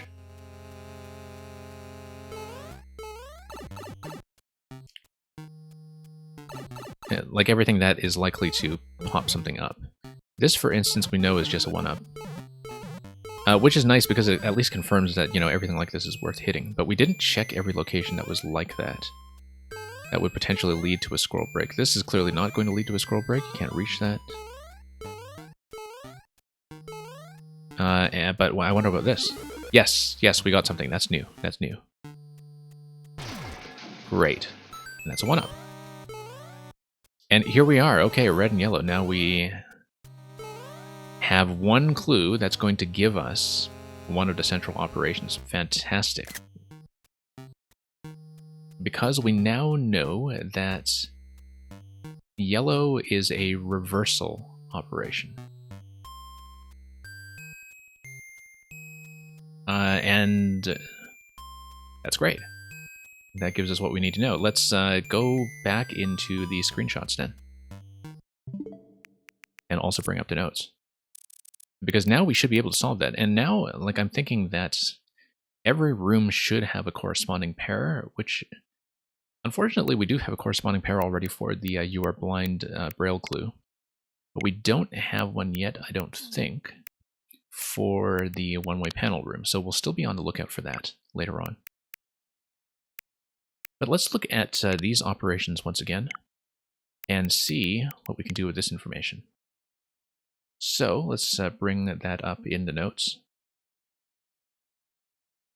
We now know that the yellow pipe is reverse. So we now know, for instance, that with the top thing here, well, let's take a look at this second operation. You would have WOES and reverse SCOW, then red WSEOW. So you would be taking the last character and you would be doubling it. So red might just be take the last letter and put it in front. Add last letter in front, let's say. Let's put a question mark there because we don't know that for a fact just yet. But what we can do is we can isolate some of the other operations. So for example, we know with the top thing here, let's do everything we can with the yellow pipe. You would have rose, something blue, something, well, it would give you SOSE, and then it would then give you ESOS, as we know. So we know that blue takes you R to S. Now, I don't know if that's because S is the next letter in worse. I think it is, how that's going to go, or if S is just the next letter in the alphabet. That's ambiguous to me. But because the solution space for all of these pipe clues still lie within the realm of the blocks that give you the letters WORSE, I think it's just going to be shifting forward to the next letter in reverse. And we can confirm that if we eventually try some of the other clues. So for example, we have a speculative theory now for what to do with red and blue. So for example, if we think that red is take the last letter and put it in front, then we have RWEER. If we think that blue is going to be rotate the first character forward, actually the first character here is R, so we know how that's going to go. So blue is going to transform it to that. Oh no, it transforms all of the R's to S. Okay, so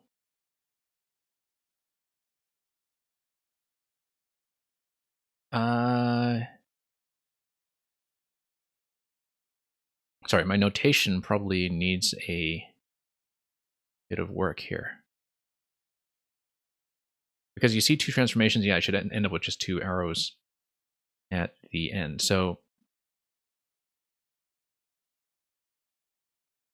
we've actually confirmed already then that this goes like that and then like that. So blue only tells me R to S. It doesn't tell me about the sequence.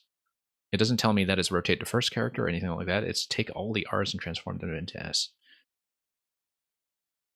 We can try to confirm that now by taking a look at one of the other combinations that we have that we've been able to establish. But first, let's see if we can establish what's going on with green and yellow, because we now know that green is going to give you SR.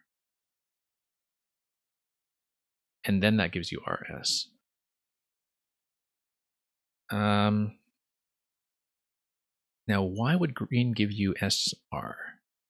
That's the question. Let's make sure I actually am reading this properly first by going back to the corresponding clue. And looking at this thing down here. Yeah, because green collapsed the two characters in the middle, and then you flip.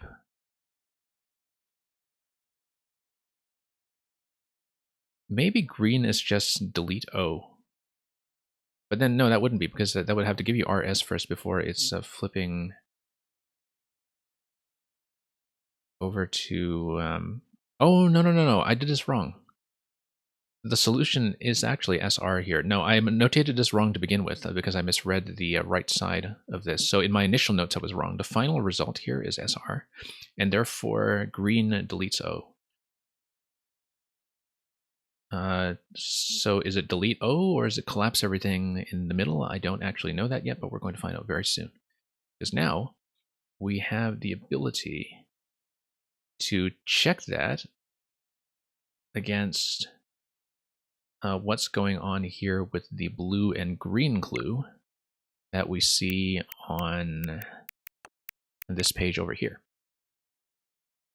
So we know that blue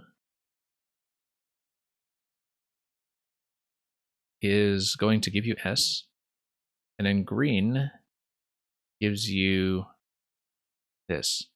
So I wonder if it's delete duplicates, maybe.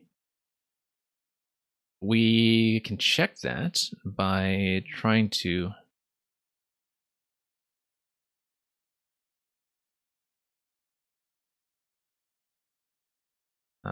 yeah, let's just clean this up a little bit.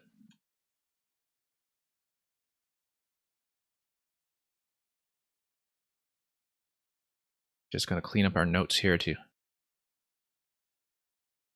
be absolutely clear about how we have two operations.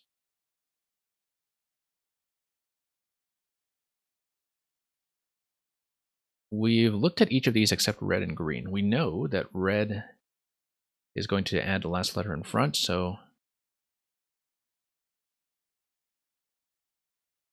And then green is going to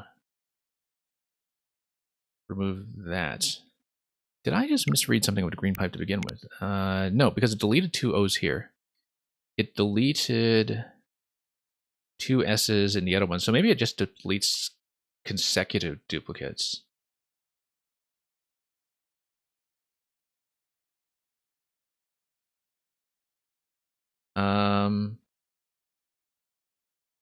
Delete consecutive dupes. Let's just fit this in the page.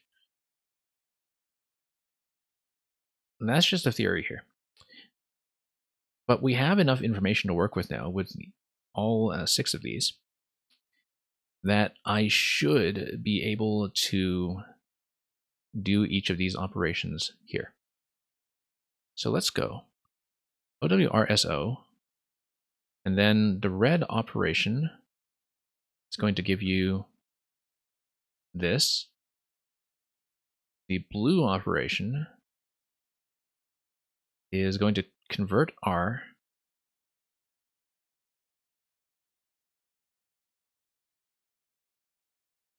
the green operation is going to delete the consecutive duplicates, which just gives you WO.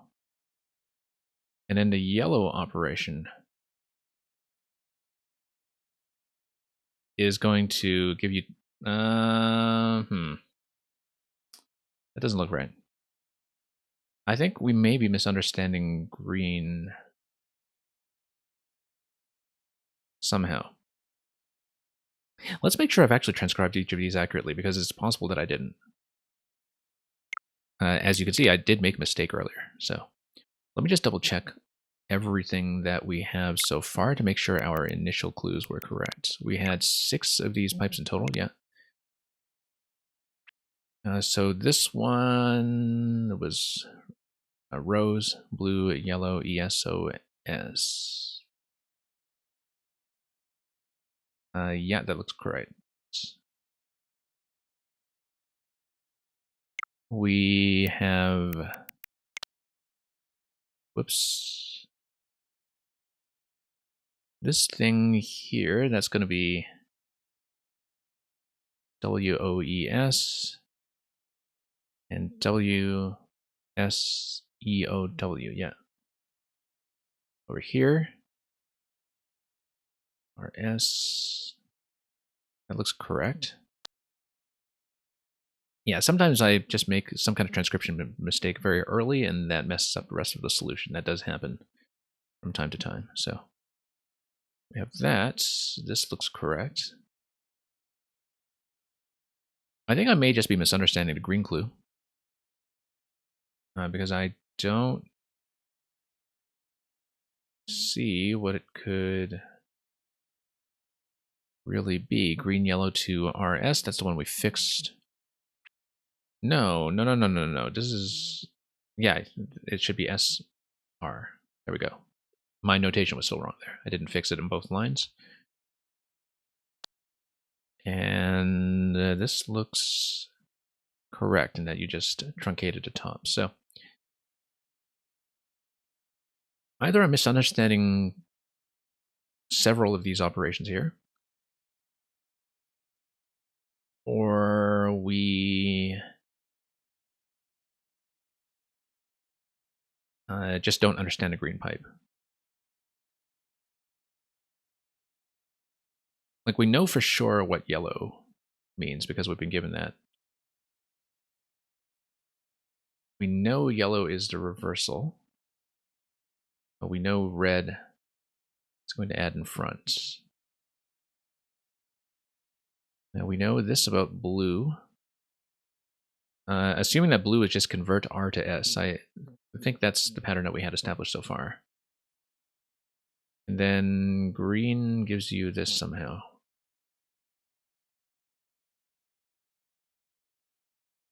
Yeah, because the green, I don't know, delete consecutive duplicates seems like a sort of excessively specific interpretation, but we see it applied to the O's in one instance and the S's in another instance. The important thing to remember is that we're supposed to end up with a 3-letter solution at the end of all this. So for example, we can bring this up here. The end result is supposed to be 3 letters long, which is why I know that the current solution we have cannot be right. Because we applied red. We then applied blue to convert the R.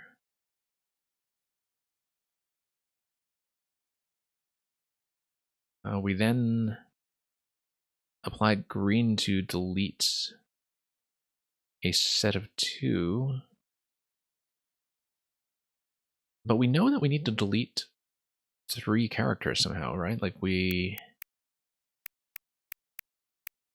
have to get to a final result of 3 characters, and we're starting with 6 characters after the red pipe.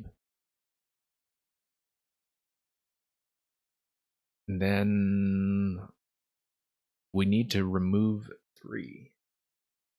And removing 3 is not something that we're currently doing with any of these operations, because the only thing that's actually deleting characters from me right now is green. And I don't see an interpretation of green that allows me to delete 3. Unless I have just misunderstood one of these other ones completely. Oh, no. I'm missing something. There's actually a red pipe as the 5th operation. Okay, no, we've got it. I forgot. That's what I missed. Okay. There's actually a red pipe at the very end. So it's actually wow. So we were up a blind alley for a little while checking mistakes, because when I was screenshotting these, I thought, okay, it's probably just Easter transformation applied once, and I didn't look at it carefully enough to realize that from screenshots, there is a 5th operation at the very end. So we actually have solved this. This is just wow. And we just spent way too much time following a blind alley of my own making. Great. We are halfway there, not counting the final meta clue where we put everything together. So now we have to do... well, there's the braille clue that I don't understand. That's green and red. There's the yellow and blue. Have we found 2 pieces for yellow and blue? Yes, we have, because we found this. We have not found 2 pieces yet for yellow and green. So let's search the level some more. We haven't found everything yet.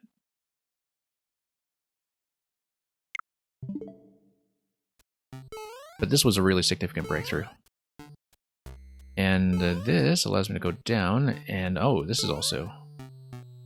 Ah, here's the one-way panels, great. So, 2 birds, 1 stone. Also, the fact that we could descend through all of this indicates to me that we may have... Because this is a vertical zone, we may have missed another clue in one of the bomb spots we had already checked earlier. Anyway, so we now have a corresponding clue here. That's really important, because it now tells me Goomba is 2 out of 6. Monty Mole is... Okay, no, I get it. So, top line is just Goomba. Let's write this down. Once I find the appropriate line here. If I can actually figure out where any of my stuff is located. One-way panel room. Yeah, there we go. So we now have a corresponding clue. Goomba and Monty Mole. Notice how both of these strings fit, and then both of them actually give you the character O.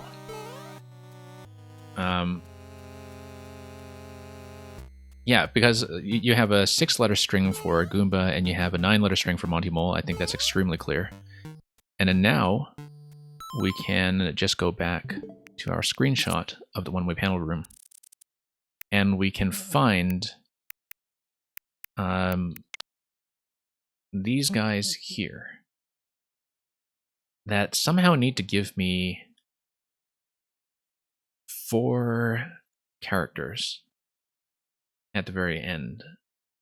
So I don't know if maybe the pair here of Goomba and Monty Mole is something like a letter O. First of all, let's acknowledge the raid from Zero Planes. Zero Planes, how are the puzzle singular? How is the puzzle singular tonight? That's the answer to that question. We've been doing 1 escape room for the past 2 hours, and we're a little over the halfway mark. And yeah, we have a very beefy one. This is a decryption room, you see, where we have... let me show you from the screenshots, actually, so we can catch everybody up who has just come in. So there is going to be a code entry, a numerical code entry at the end of this level, and we have to figure out what the code is by solving word puzzles. Each of the rows of question blocks here gives you a word of some sort. It's solved by filling in each of these letter strings. We've established half the solution so far, because the pipe color combinations correspond to various clue rooms that are scattered throughout the levels. So if, for example, if you look at the red and blue pipes, you find 2 different locations in this level that give you clues that have red and blue pipes. So we would be looking at this room over here, red and blue, and you'd be looking at this room over here, red and blue, and you would put that information together to give you the solution that we have for the 4-letter string in the solution room, which is 9.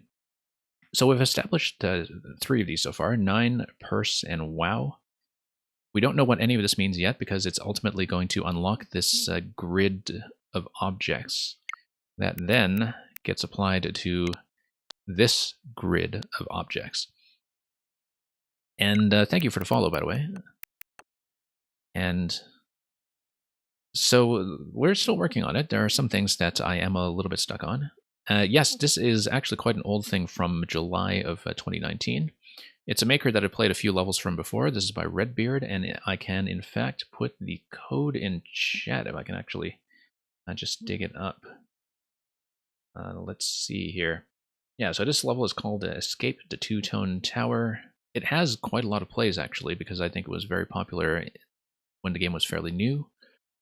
Some of Redbeard's more recent escape rooms have far fewer plays because they haven't quite gotten as much attention. But I've solved some of his before, so I kind of have a general understanding of the structure of levels like this. Anyways, Airplanes, do tell me how your stream went, whether today was, I don't know, Nuzlocke or Uncleared Mountain or something else entirely.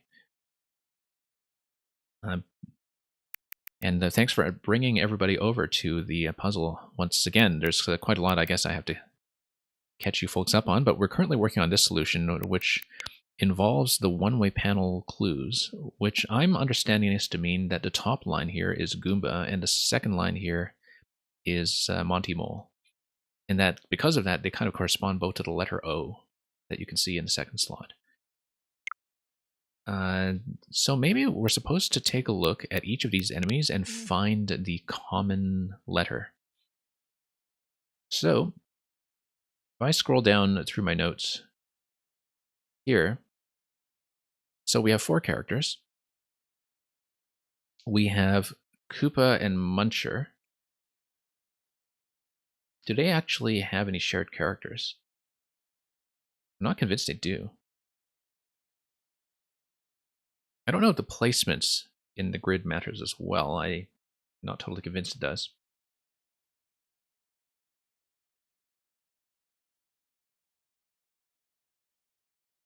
And Endless No Skip up 92 clears, 13 lives. Wow. No Skip Super Experts, a few clears and 35 lives. I see. So, yeah, good that you're setting some decent benchmarks in either of those. No Skip is, you know, really quite a roll of the dice, I think, in terms of what you're going to have to suffer through. So, hopefully not stuck on too much snuff. So Koopa and Muncher, I don't really know what this is giving me here. Maybe it's supposed to be Koopa Troopa or Green Koopa or something like that. Let's try this with Wiggler and Fish Bones or something. And yeah, so you can see here you get a shared second letter. If you do the second letter thing that you do of Goomba and Monty Mole, you get I. Third thing here is going to be Piranha. Can we spell Piranha? Yes, we can. And Shane Chomp or Chomp. I don't know.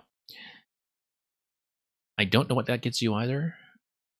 Last one would be like Spike Top and Rocky Ranch. Maybe we're just totally misunderstanding the Goomba clue and that this is actually not how you read this thing here at all. But I feel like it should be, because if you look at how this looks, I mean, it just fits perfectly, right? Like you get 6 letters for Goomba, you get 9 letters for Monty Mole. It just fits perfectly. And I just don't know how to make sense of it here, unless we're just misunderstanding how to read the names of each of these elements. Koopa Troopa for R, I don't know about that. Like if you're looking at maybe a shared character between the two, then yeah, you might be right about that. But then you run into issues with Piranha Plant and Chain Chomp, because Piranha Plant and Chain Chomp have a whole bunch of shared characters, right? Like you would be looking at, you know, the A, the N, the H, etc. We know that the end result for this room does have to be 4 characters long, because we have established that using this room over here. In the bottom right, you can see that corresponds to the green and yellow pipes. You meant Expert No Skip 92. Yeah, I understand what you mean. 0 planes. So let's see here. I'll also show you the one clue that I feel like I totally messed up on, because I can't make any sense of it just yet, in case anybody has some insight. So we have a room where we tapped a whole bunch of invisible blocks, and we got the symbols that you see to the left. And it corresponded to another room that said, you are blind in it, which led me to think that you're supposed to read the symbols on the left in Braille. If you read the symbols on the left in Braille, however, they give you this total nonsense. They give you 0ONZ5, which I don't understand at all, and which makes me think that I might be doing something quite wrong. Deanna, just to answer your question here, I see what you mean, that if you have Koopa, Troopa, and Muncher, then the R's line up like that, right? And that if you have Piranha and Chain Chomp, then you have like N like that. Is that what you're suggesting? Because that actually does kind of give you a unique solution until you get to Spike Top and Rocky Wrench, in which case, oh yeah, okay. So the Goomba isn't actually part of this clue, it's just part of the key to the solution, so it seems like Rink is actually the answer there. So I think that actually was a breakthrough by calling the Koopa Koopa Troopa rather, and looking at the shared position. So that actually looks very, very correct. And that will unlock this, which is going to be a Rink. So that leaves 2 clues. There's one that I know I don't have enough information for yet because I'm still missing one of the secret rooms that would give me what I need. So let's get back into the level and see if we can find it. I think I know where this is located because there was one location I didn't properly check earlier. So all of the corresponding clues are hidden behind bomb activations. So each room has a corresponding pair. And ultimately what we want to do, so we need to get a key at the very end, and a key is going to correspond to this numerical code entry. We know this is a numerical code entry because these are the digits 0 through 9 in binary. And there was already a clue in the level that told us that we are supposed to read the digits from top to bottom, so we know this is 1, 2, 3, 4, 5, 6, 7, 8, 9, and thank you for the follow. And so this is going to be a code entry where we need to punch in numbers in a particular sequence. The Skull Rafts are going to load something that activates a POW once we hit a P-switch, I think. It's going to do something to the Muncher once we hit the P-switch, probably POW it, and that's going to give us the key at the very end. And there is a key door that is accessible from the main screen, and we know that that will finally be the exit that we're looking for. So here we know that the bomb was located in this room to the right. And I think I didn't check the bottom half of this room, and that's what I was missing. Oh no, I did check the bottom half of this room, never mind. Maybe I'm supposed to jump even further then. But I can't actually cross this, can I? So, never mind, we are still missing one location somewhere then. Not going to be over here, because that's where all the Braille is. So I'm still searching the level for some additional location that I'm supposed to open up. So we've seen everything in this room. And we've solved this one already. And let's see here. So this was the one-way panel room. This gave us something on the left side, but... yeah, this gave us this clue here. This one, yellow and blue, we don't understand yet. This one down here we do understand. This was the planet Mercury. And it gave us the names of the planets, which we used for one of the other solutions we already solved. I should maybe continue checking for anything else we can hit, but I don't think so.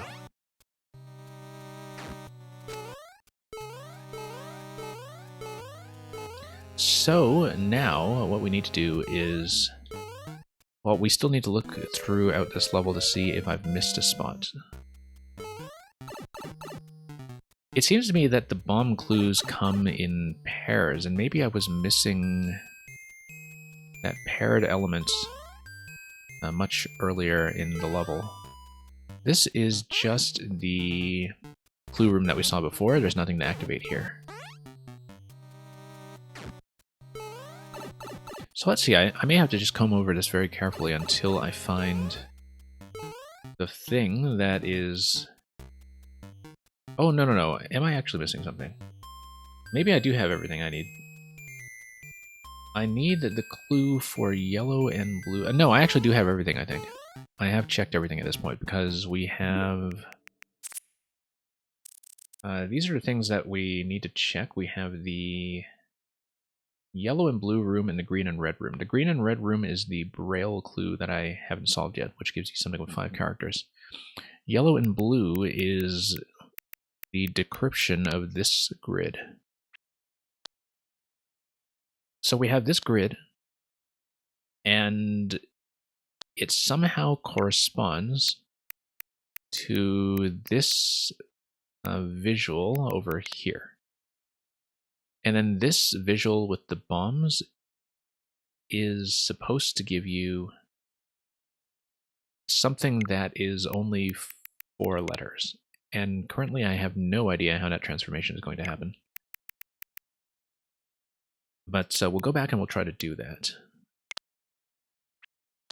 So, yeah, this I haven't really processed properly yet. The only other corresponding clue is that we have the entryway. That I need to unblock this from my notes here.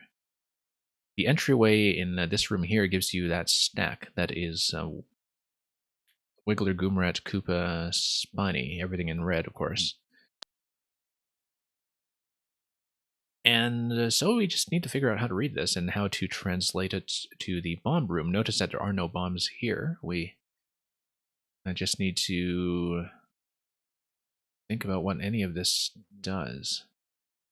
It may be that I'm supposed to follow a certain pathway by following the ice blocks. But it might just be that this is some kind of decryption system or some kind of character set that we don't yet understand.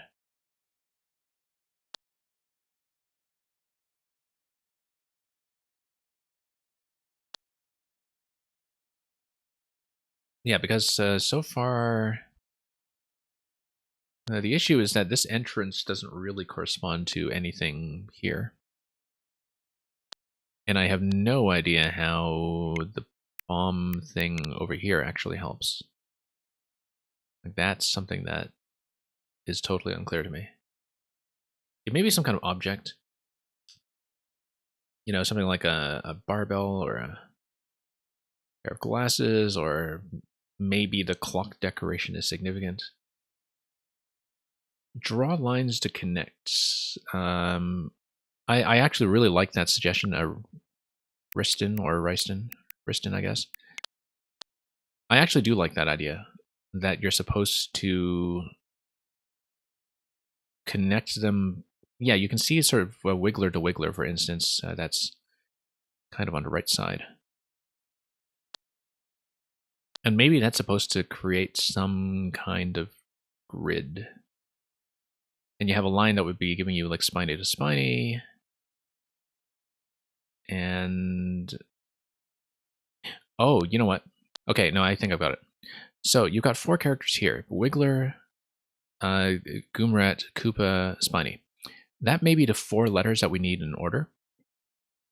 And yeah, we'll go back and scan that room because I think this is actually going to be correct.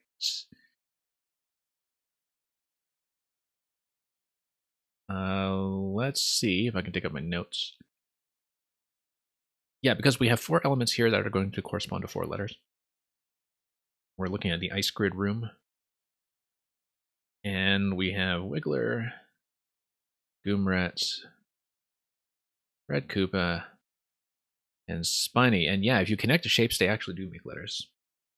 I've seen something very similar another time in a puzzle by this maker as well, where occasionally he uses things like animated elements or some other arrangements that converge into letters. And so it makes a lot of sense to take that approach here. We would need to actually go to that room, I think, to look at this properly instead of trying to do it from the screenshots, because then I can actually take in the whole room at once, which I think will be necessary. So it'll be a little easier anyway to do it from that room. So let's go back there and try to apply this method. And I think that should actually be the right idea.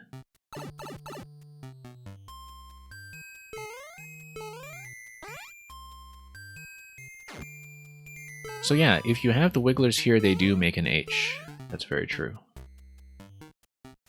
So let's say wigglers H. Let's say Goomrat is going to be an O. Red Koopa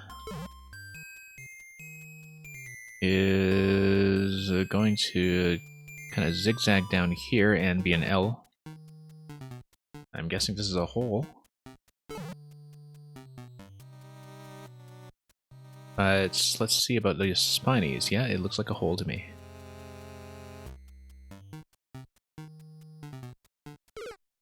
And we'll time out.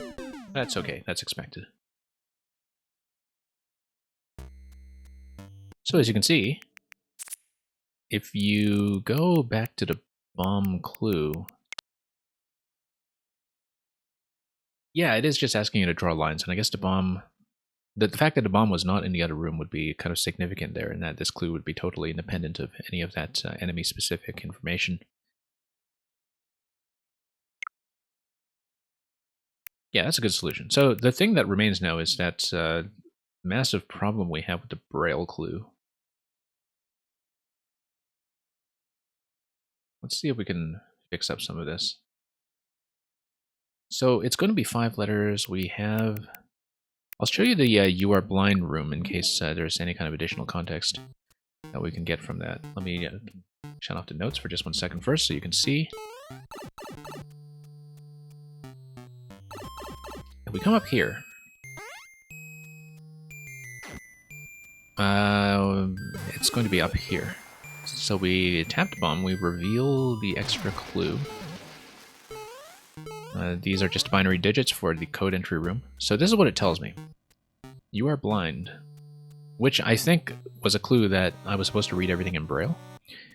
One thing I was wondering before the raid from Zero Planes came in was whether the fact that you have You Are Blind written like this, like with You Are and with everything in lowercase, matters to our understanding of the solution, because the issue that we're running into is that when we activate every block,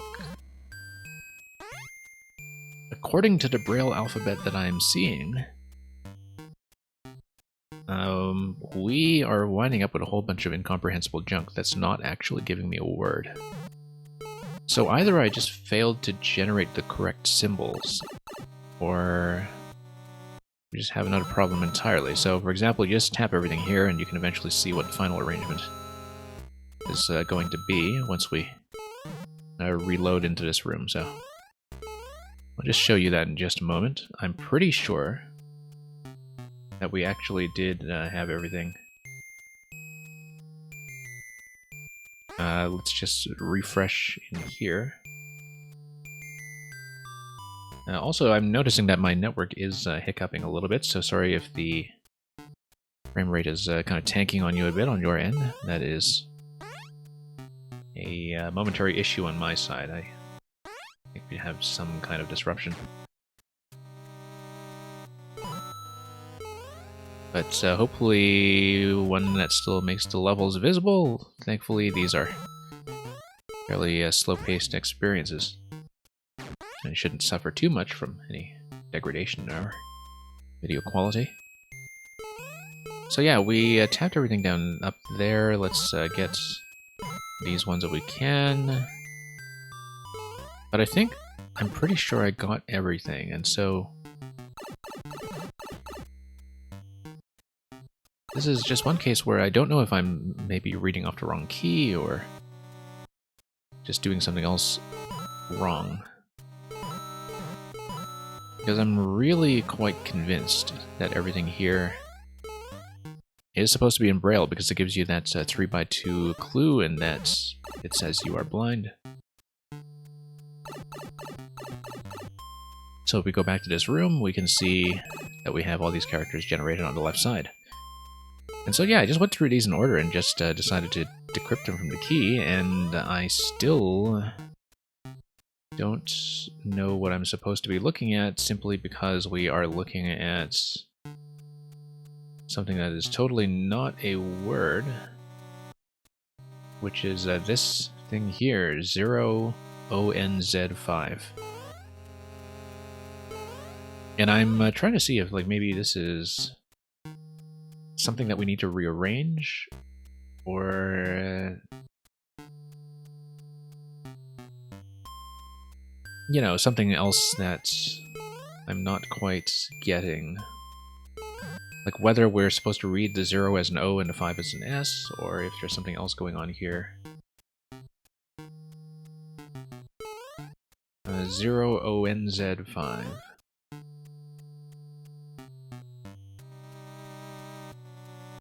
Not exactly sure. I mean, there's a... like, maybe it's supposed to make some kind of shape here.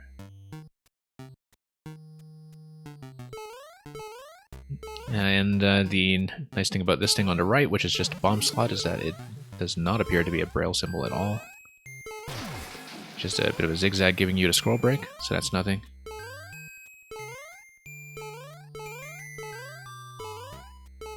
Really? Wondering how... Okay. I did something totally wrong then. I probably looked up something incorrectly in the key then. Let me just try to bring up another braille key, which unfortunately I don't have a memory for. I just have to kind of bring it up and a bit of an internet search here.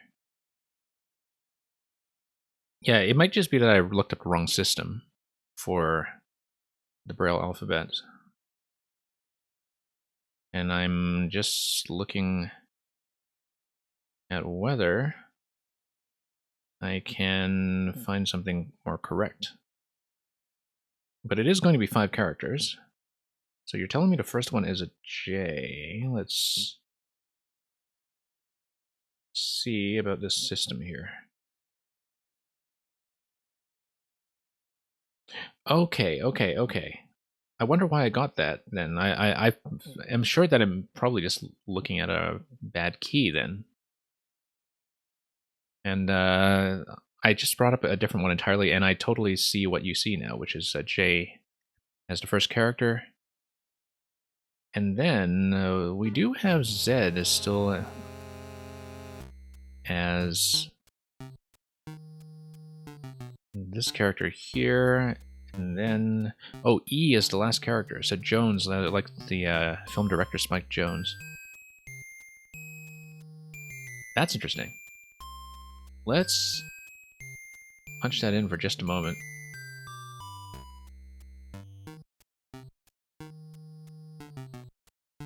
And think about that in... Oh, I think I get it. Each of these clues, I think, correspond to something that is very similar to an element in Mario. I'll tell you what I mean in just a second as we bring back the key room. Yeah, I wonder why I made that whole mistake with Braille then. I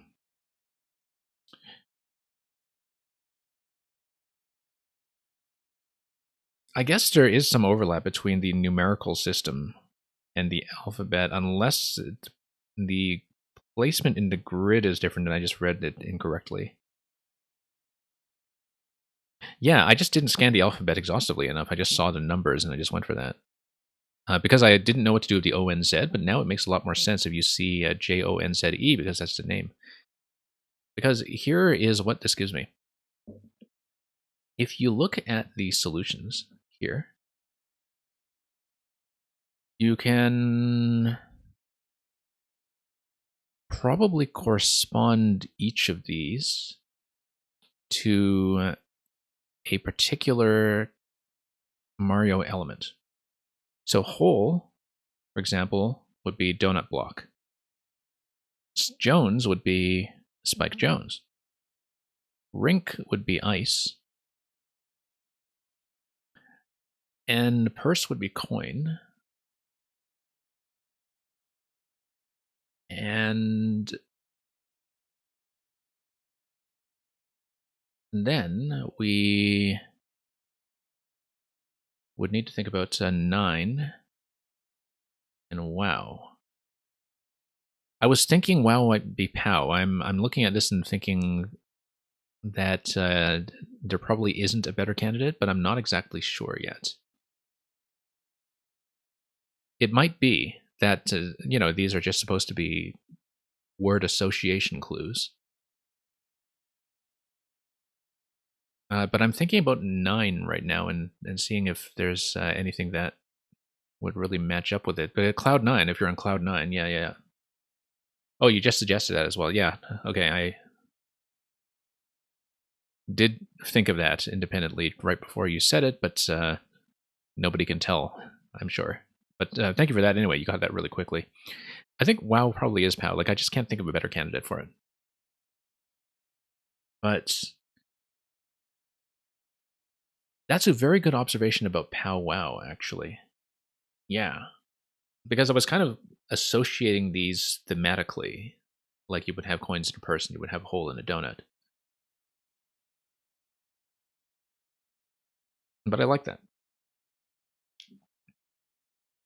Yeah, I wouldn't have thought of POW WoW going by the logic that I was using, but once we saw Cloud 9, I think it actually became very clear. So given that we have all this stuff now,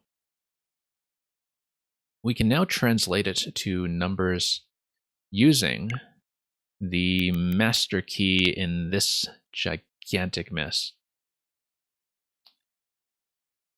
But it tells me which tiles are actually relevant here, and I think if we fill in the grid with only those tiles, we are actually going to get a message. And I think I'm trying to see if there's an easy way to do this that doesn't require me to just go in the editor and try to reconstruct it in the editor. I think we just have to visualize. Yeah, we just have to visualize this. So we have to sort of mentally blank out the characters that are not relevant to our interests. And it's going to give me something in the grid when we fill it in with only the things that are relevant. I feel like I may actually have to go into the editor and tap this in manually, because otherwise it's just going to be way too much of a mess.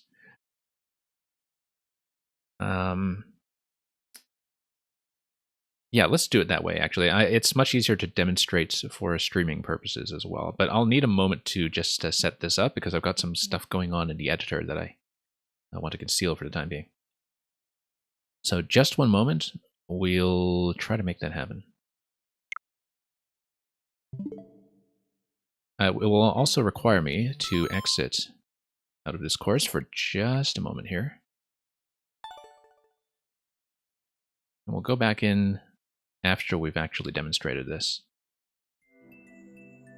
So once again, what we're doing is we're going to fill in the grid only with the coordinates that are marked by cloud, coin, donut, spike, ow, and ice. This might take a lot of paging back and forth between the editor and the screenshot, but we'll do it. Just to give this a proper demonstration. So just one moment. Just need to make sure I start a new blank file as a scratch pad.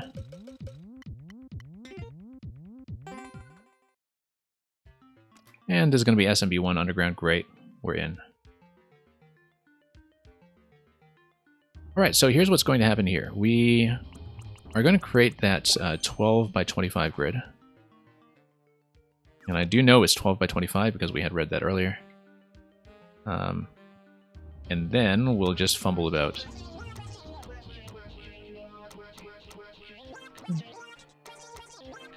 12 spaces. And then 2, 3, 4, 5. 1, 2, 3, 4, 5. Sure, let's just copy each of these over. And yeah, thank you for coming by, Riston. Very good to have you here. And thank you for all the new follows as well. Okay, and then we're going to grab all of this. Copy it over here. And I believe the grid size here should be correct. Let's move this guy up top. Whoops. And then do all of this. I usually just work in the editor with the touch screen, so this might be a little bit awkward. But I believe that we actually did this correctly, so... One moment while we come back here and do some artwork.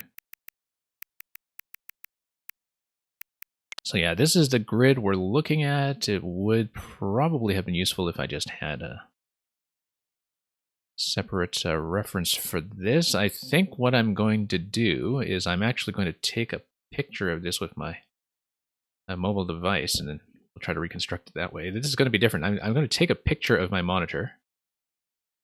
So I'm going to have a shot of a screenshot. And then we're going to reconstruct it that way. So this might be a little bit off as I try to figure things out on my multiple screens here. But the thing that we're going to do is sketch in here. We'll just use some kind of elements that is easy to see. Yeah, we've got the SMB2 mushroom, and it doesn't overlap with any of that stuff there, so we'll just do that. Or we could actually use the proper corresponding elements to maybe show this off properly. But the idea is that we're going to fill in everything with a cloud, a coin, donut, spike, pow, and ice. And it's going to take me a moment to do this. Actually, for the sake of accuracy, and for the sake of error checking, we should in fact do this just with each of these elements. The way they're supposed to be displayed. So let's begin with the cloud. We'll just fill in every cloud here if I can. No clouds so far in the top row until you get to 4 spaces from the end. Clouds on the second row are going to be 8th position and 10th position. Then I need to mark the vine location actually, because there was a vine that we could use to mark where things are aligned, and it was over, whoops, 9th position over here, I think. Oh, no, this is way off, this is way off. Okay, no, this row is wrong, I was looking at the wrong shot. Never mind that.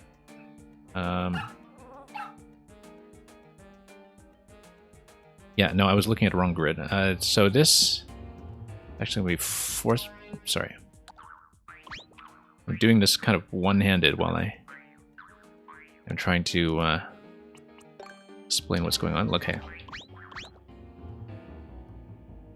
So yeah, the vine position I think was just about in the middle. I'm just counting blocks here. 1, 2, 3, 4, 5, 6, 7.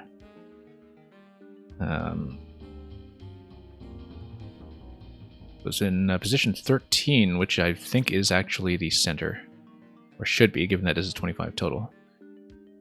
So just a minute here. Position 5, position 10, 1, 2, 3. Okay, good. Now we can actually see what I'm doing, and I'm just going to do a little bit of error checking. This is going to take some time, but we'll do it for the sake of properly demonstrating things. And then, now that we are here, we should be fine so long as I counted everything correctly earlier.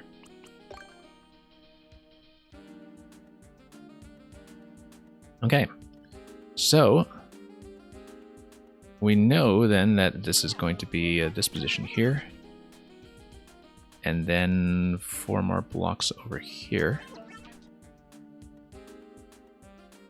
And yeah, once I have this initial setup done, whoops, it'll be much easier to demonstrate this. I'm going to do everything actually left of the center line first. It's going to be much easier because then I won't get confused as to which screenshot I am actually on, because I had the left half screenshot and the right half screenshot. So we'll do everything left of the vine inclusive. And that's going to be nothing on the 3rd row, nothing on the 4th row, 5th row. It's going to be like this. And then 4 from the center is going to be here. Now, then we go 8th row, 3rd position,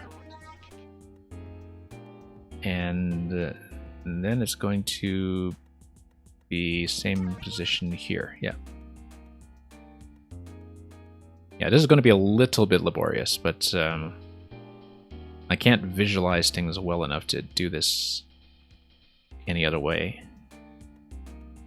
So, and it will eventually come together, I'm sure, once we actually fill things in. We might be able to shortcut this before the end, although it won't look quite as nice.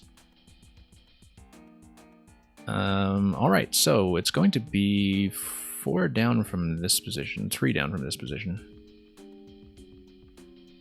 Let me just make sure I've got the whole second half displayed on my screenshot here. Okay, this is going to be a little bit tricky. We're going to have another cloud that's 3 from the end on this row. Okay, still doing everything fine. Just going to make sure we have the right number of spaces. Yeah, 6 spaces, good. Yeah, too bad I don't have a better way of simultaneously displaying this, just for the viewer's benefit. But we'll fill this in gradually. Okay, 4th row from the bottom, 3 from the center. Yeah, that's the location here. We have one here. We have something here. And right here. I think that should probably be it for the clouds, except for one that was dead center, which was down here. I think I'll do this by column now instead of by row, because like it's just too difficult to do it by row. Okay, so we'll switch to the next element now. If we miss a few spots, that's fine. We'll have a close to complete picture, I guess. So the next thing we're going to have is the coin. And we'll fill it in by column. Yeah, that's much better. Much easier for me to see. Second column is going to be 6 from bottom. And the more elements we have, the easier it will be for me to actually find various alignments. 5th one here, 2 above the cloud. Yeah, that's correct. 3rd one from the top. 1st one here. And then down here. Okay.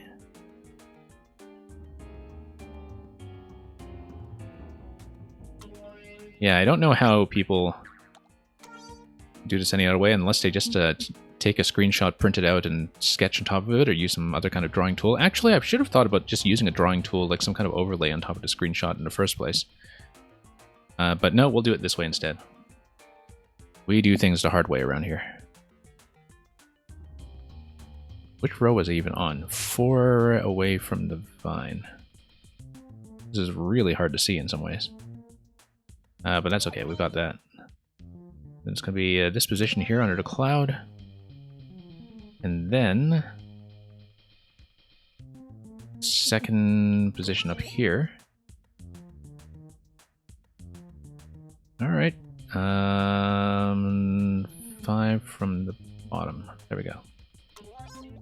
Okay. Right side. So we're past the center line with the vine now. And it's going to be this.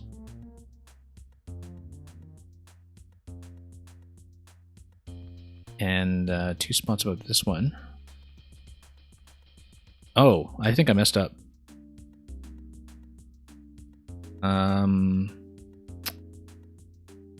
I don't think I counted accurate. Oh, no, yes I did. Okay, 3 spaces between these 2 clouds. Yes, okay, good. No, disaster averted. This was actually, whoops, accurate.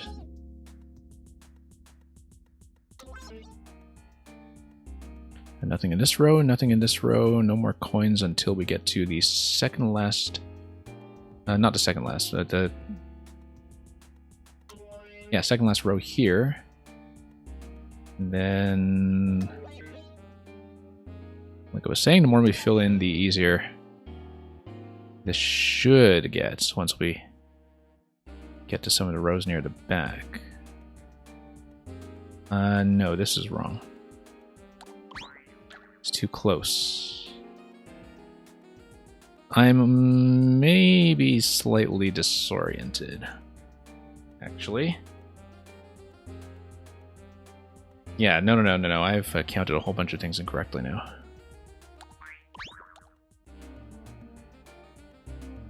Should be 2 over. Yeah, there we go. This one down here is correct. I just had them in the wrong columns. And here. Okay, that's much better. Here.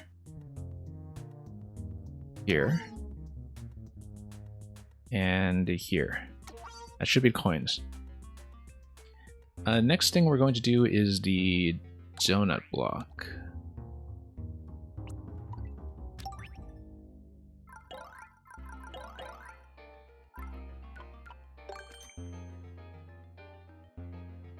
And yeah. Okay, back to left half. And we'll do this once again, column by column. Donut block is going to be here. And at least I do have a couple more visual anchor points now to see what I'm doing, instead of just poking my way into a blank space.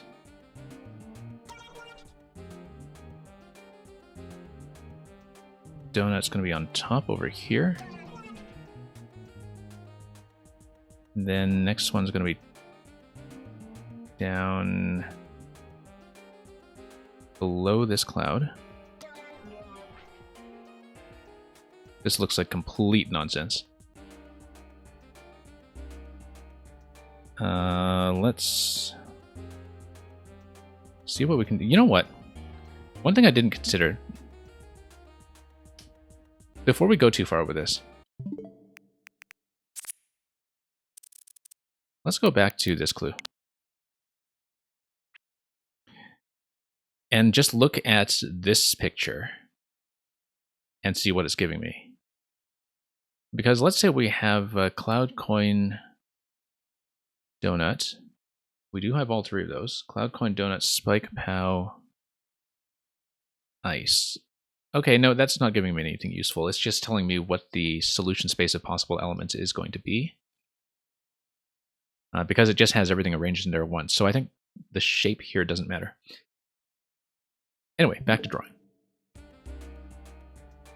Yeah, no wonder this one takes a while to get through. It is a bit of a process here to just fill everything in. Okay, we got all the way up to 5 rows to the left, 5 columns rather, to the left of all that stuff. Did I miss a cloud? I actually missed a cloud. Right here. So yeah, I am finding mistakes as I go. Very easy to just lose track of where you are visually as we fill this in piece by piece. I feel like this might have been a bad idea, but we'll do it. And yeah, only donut in the center column is just going to be right there. It's nice to have that vine as a visual reference. That's a very helpful thing. We would have had to do something like that regardless, I think. But this one's going to be under the coin. And then we are on the right side of the center line now, so let's see what we can do here. Yeah, you had one that was under the coin, that's correct. Then you have one that's third from the bottom here. Third from the top here. And nothing in the next two columns, and then a bunch of donuts come in later on. So you have one under the cloud here. You have one under the coin here. One beside the coin here. And bottom location here. So far, we've just got this. Well, we're halfway there. So we need the spike now.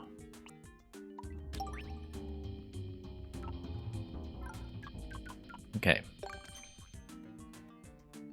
And let's draw this. If I can, once again, dig up the correct visual reference here. This isn't the first time I've done some kind of editor drawing clue in response to an escape room. It is by far the biggest one that I've done. I've seen this style of puzzle a couple of times before, but never quite on this scale. There was actually one time that I misread a clue in an escape room and tried to draw a very abstract picture of Robert Frost. It turned out to not be the right answer, but we definitely got some artwork out of the whole affair.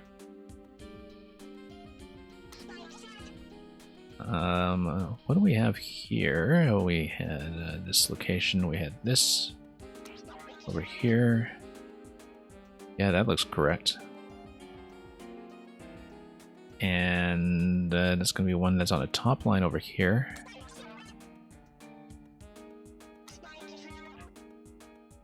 And did we do the one that's sort of in this column? No. Yeah, doing it in a bit of a scattershot order now, but hopefully we're not missing anything extremely critical. Yeah, that looks correct. And now we are at the center column. Okay, center column is going to give me this guy. And then we have to fill in this thing. And then I'd better switch back to the right half. Yeah, really easy to just lose track of where you are in this thing. For reasons that should be rather obvious. But at least I'm dealing with a little bit more visual context than I was than when I started doing this whole laborious drawing segment here. Yeah, so it is moving a little bit faster. But we do have to just continue grinding it out. Don't know if I was missing very much here. I think that should be it for this part of the grid. Okay, good. So next thing, so now we're looking at this. And I am expecting this to give me a sequence of numbers. It looks like it's going to give me a sequence of either 3 or 4 numbers, or maybe a lot more than that, actually. It might give me words that reveal something at the end.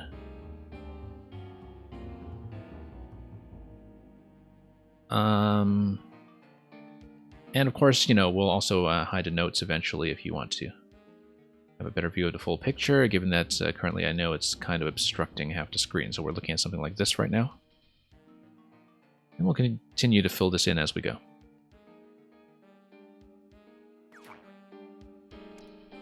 Yeah. One of these things that may be easier to do if you are not streaming, perhaps. That's what I run into sometimes with some of these escape rooms, is some answers are a little bit more streamable than others. But we're going to deal with, what is it, the POW and the ice now. So getting closer is going to start filling in a bit. Assuming I didn't miss tons of stuff. And yeah, POW is going to be on top of the donut block here.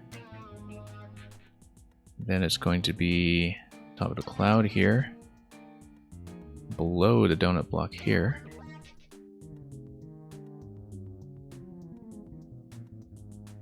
I really hope that this doesn't turn out to be a series of deletions rather than additions where we have to invert the entire image. But maybe that will be something that we can still spot visually without too much trouble. There's going to be one under this spike in this row. And then one on top of the spike in this row. This column, rather.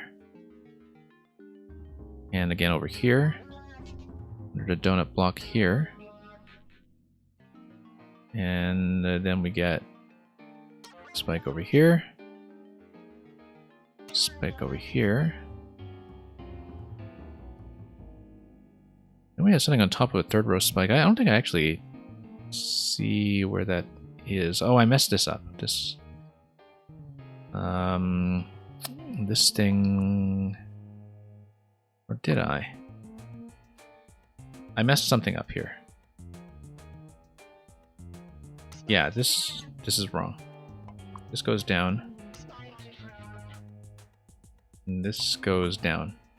And then we have a POW over here. I don't know how many other mistakes like this I've made. Probably many. And then 2 below the cloud, you get this. Okay. Now what are we looking at? We had the one that was below the cloud, right? Wait, that's not correct. No, that's correct. Never mind. And then a couple rows over, we have another cloud over here. And we have a bit more of a visual reference once again for everything that I'm trying to do.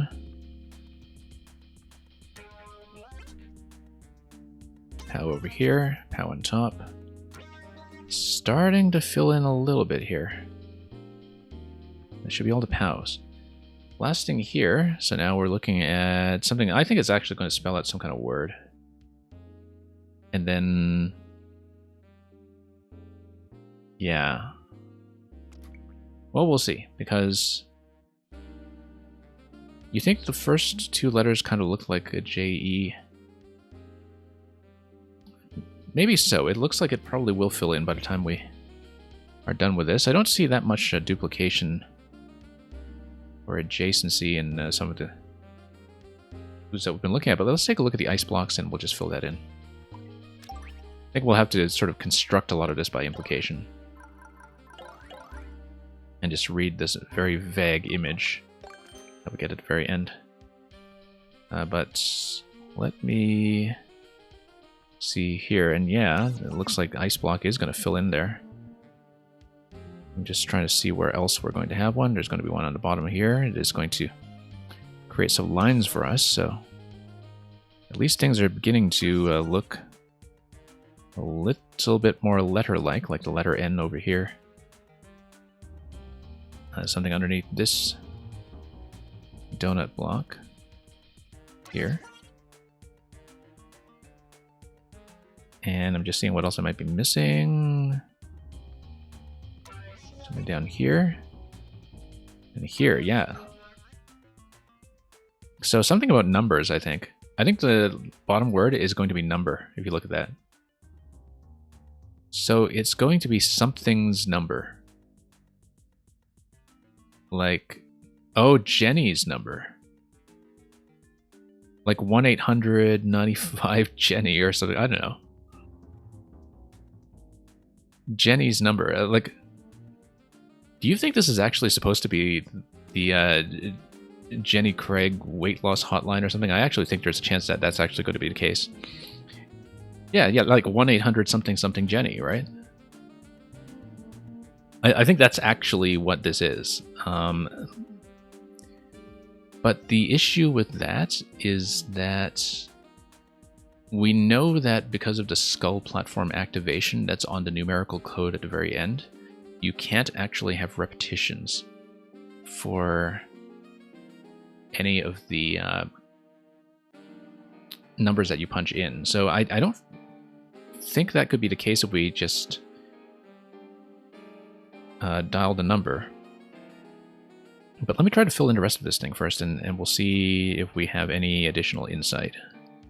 Because I've actually kind of lost track of my position ever since we filled in the U down here. But I'm increasingly convinced that the word at the bottom here is going to be number. And yeah. In fact, we just kind of skip ahead a little bit and you can see it start to fill in.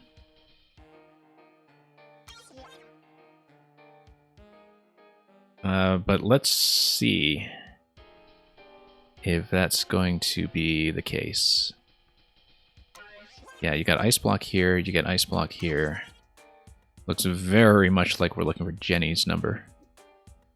And we'll see what that means by the time we get to the end. Let me just make sure I'm looking at the correct shot here. And just filling in more blocks as we go. We have this stacked on top here, this down here. I was actually missing a donut block. Whoops. I'm trying to do this one hand on my controller while I'm looking up a screenshot elsewhere. And yeah, so we actually were missing a few things, but that's going to fill in here. Bottom one is number. Top thing is going to be this and this. And yeah, it looks very much like we're looking for Jenny's number. But the problem is, like with Jenny's number, you know that the N is repeated. You know that if it's a 1-800, that's also repeated. So I think if it is the thing from like the weight loss hotline, let me first of all find notes so we have a very clear picture of what we're looking at here. It looks very much like Jenny's number, so we will go back to the code entry room, I think, because then we can start to try some things. So we should actually go back. Oh, the song from the 80s, Jenny's number. Yeah, Redbeard has done some Name That Tune style clues before in some of the other things that play by him. So I think you're actually right that we're looking at... Oh, okay. Tommy Two-Tone, Jenny, 8675309. I'd play this song, but occasionally, you know, you might trip copyright detection on Twitch or something, and that might be an issue. So yes.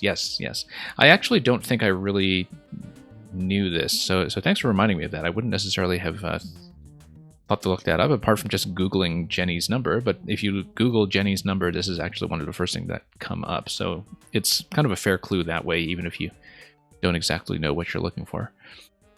But yeah, one of the other times that I played a Redbeard puzzle, we kind of failed, or got close to failing, on a Name That Tune clue as well. So this is not an unprecedented experience. I do, however, have to go back to Course World and plug in the level code, or at least go to my most recently played levels.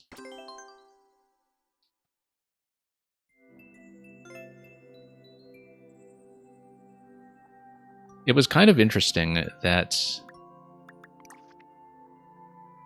with the drawing clue, it was actually really unclear what we would be looking at until near the very end. I actually did have to fill in everything. I mean, I know you said that you saw the JE at the front earlier, and I saw numbers start to emerge because I knew we were looking for numbers. But yeah, it is going to be sort of an ordered skull raft interaction that we're looking for here. So let's punch this.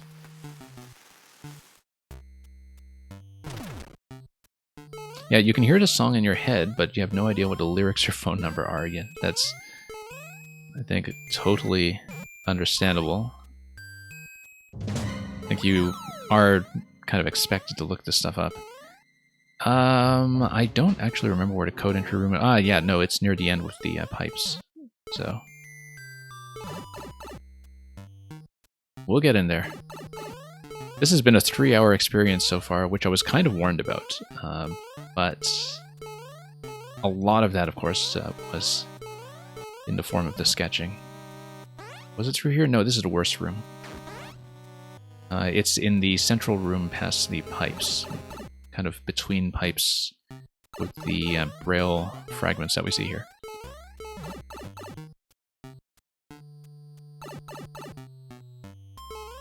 So as you can see, it is going to be a numerical clue. We start with the number, okay, 8675309. I better get this down in the notes, in fact.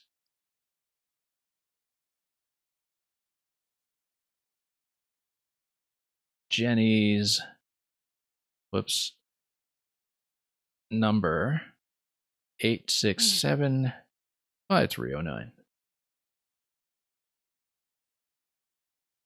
So,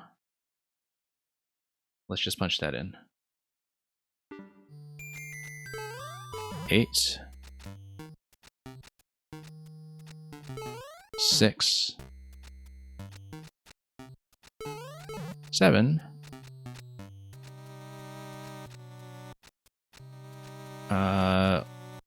5. Just making sure we account for the 0 here. 3. Oh, how convenient is it that each of the digits in the song are unique and therefore are just a great match for this specific kind of passcode system where like every number is a one-time use. There we go, that's the key. Now let's see if this is actually the end. I think it should be. There's usually this master key room that's at the very end.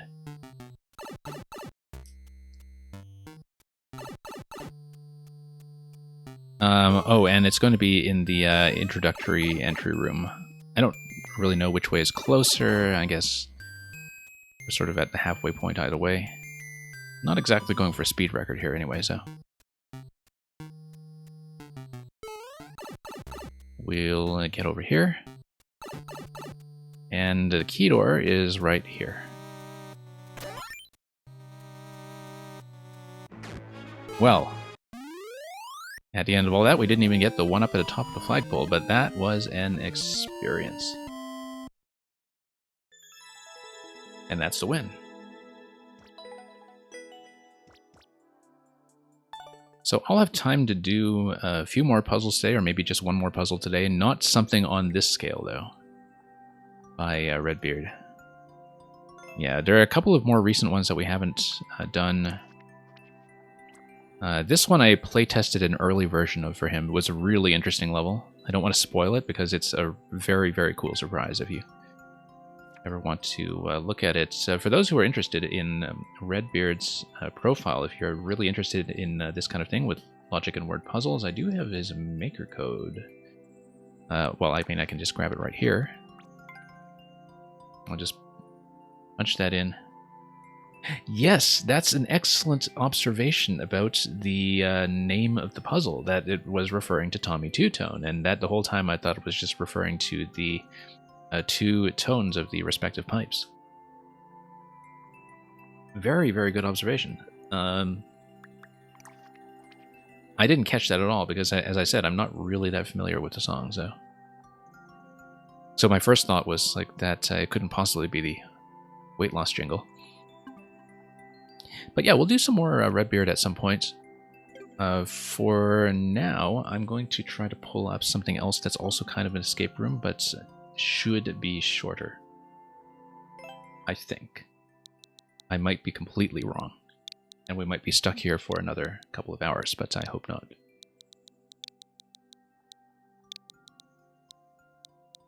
But yeah, highly recommend Redbeard's profile if you're into that style of level. I think, Deanna, that's... thank you for some of the suggestions in chat, of course.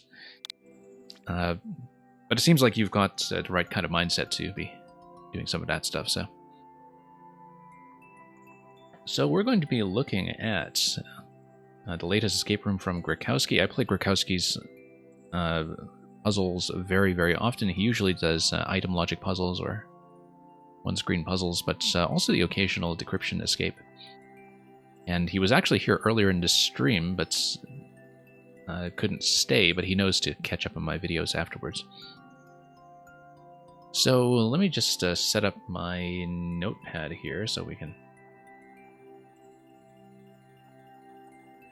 actually do some pen and paper work here, if needed. Going to be Escape the Wizard's Magic Tower, where we will decipher the pages of the spellbook and perform the magic rituals.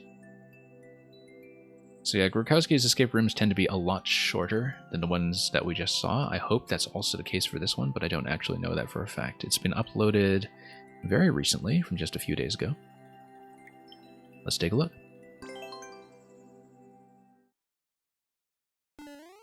And yeah, it's been a while since I've run escape rooms on the stream. I do try to run a puzzle stream fairly regularly, at least one a week, when I can. But throughout the summer, we've mostly been doing some indie games instead, and so... Anyway, here's this lovely introduction to this tower. But yeah, lately we've been getting back into doing more things like one-screen puzzles and some other concepts like that.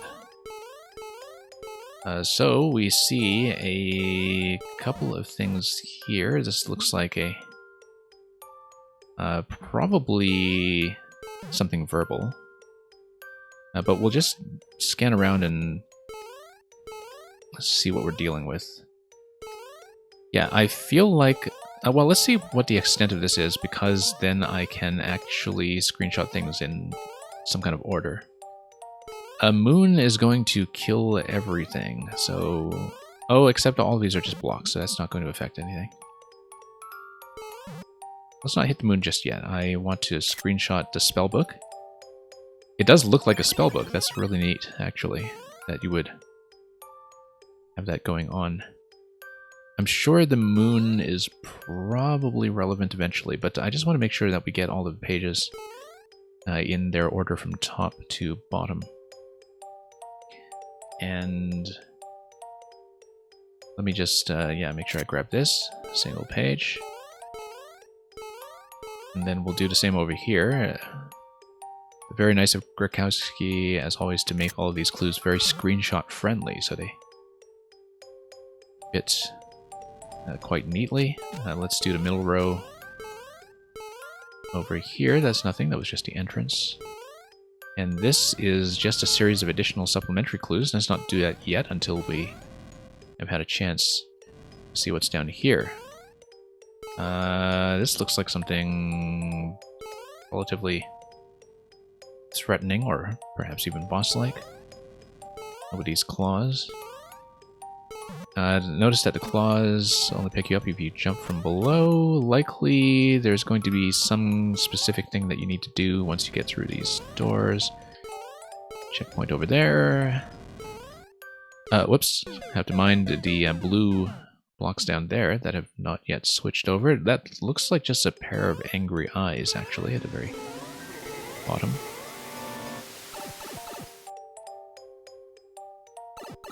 Yeah, nice little cinematic introduction, of course.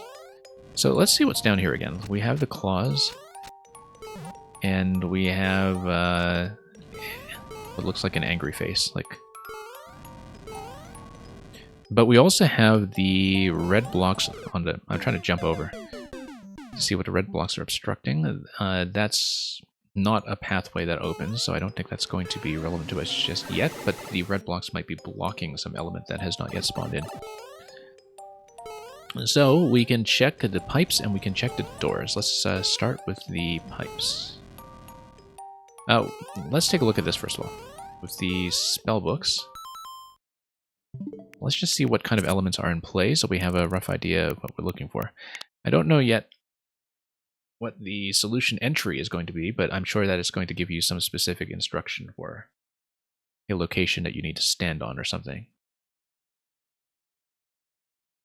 You'll notice that in each of these lines, duplication is permitted. You have those two ground blocks that are in the bottom row, and the two eighth note blocks in the bottom row over here. So we can expect some duplication. I don't know if each of these are going to be one letter string or something else, but we'll just need to proceed a little further and then see what the pipe rooms and doors are going to give me.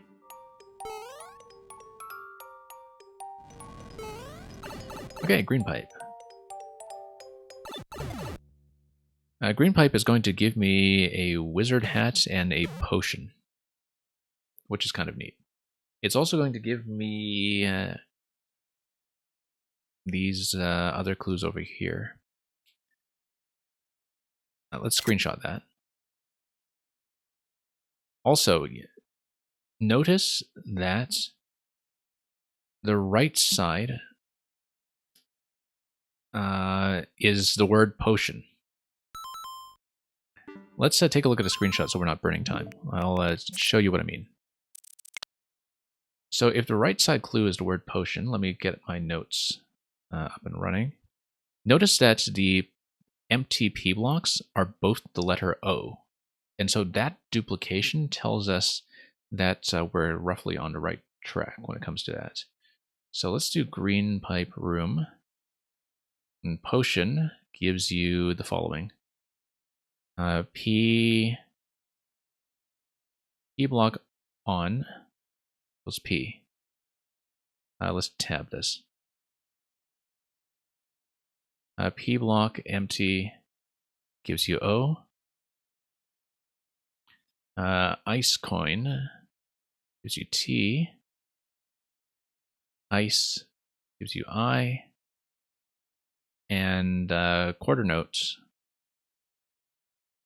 gives you N. So now we can apply some of this to the phrase on the left that says something about the hat. We know that the ice coin is T, and the last word is probably just hat. It's something something hat. And so it's going to be something like this. We know that this is going to be I. We don't have any of these, and we know that this is probably going to be hat. I'm just speculating here, but if we read that as hat, we actually start to fill in some other things here. I'm just sort of trying to read that and think about like what kind of hat this is. But maybe if we fill in more clues as we go, we'll be able to deal with that somehow. It's a wizard hat. So the wizard hat and the blank space that you'll notice there that is not part of the semi-solid background is a Z. So we actually have a whole bunch of stuff all of a sudden, and the blank space suddenly becomes relevant in a way that I didn't really expect. That's a nice touch. So we have a wizard hat. That gives me a whole bunch of new stuff. It gives me cloud is W. Gives me blank is Z. And thank you for the follow. It gives me 8th notes as A, red, the on block has R, donuts D, and hard block is H. And I think we have everything we need from this room. Okay, proceeding pretty smoothly so far. And it's going to give me a lot of context for any other clues that we have coming as we get into the red pipe room. So we have a key and we have a staff. So let's just do this quickly. Key, staff, gives me what? Let's go to screenshots. It means a brick is a K. Let's just maintain some semblance of consistency here. It means that ground is E. Question block is going to be Y. It also gives me spike is S. And we know ice coin is T. We know 8th note is A. We didn't know that coin is F. And so, okay, great. Pretty straightforward, actually. I'm glad I picked a potentially short one. Let's scroll down so you can actually see my notes. Okay, so we have a crystal ball and we have, yeah, crystal ball. That's exactly what, except the blank space. Oh, the blank space is actually a wild card. Like it's a blank that works like a blank in Scrabble, actually, because it stands for C and B here in crystal ball, and earlier on it stands for W in wizard hat. So yeah, let's fix this. Cloud is actually, no, sorry. Blank is actually just blank. And here is just a wizard hat, so. I'm actually still live in a level. Let's just go back here. Not that the clock particularly matters. So we have a blue pipe room. We have crystal ball, which gives me what new information? It gives me, I think we've seen everything here at this point. It just confirms that the blank is a blank. That's the most important thing we've learned here. And yeah, we got the off block as the L. We did just see that as well. And then we have the sword down there, which, once again, I think we had the donut block already. We had the, yeah, SWORD. I think we had everything here. So that's great. We can just proceed now.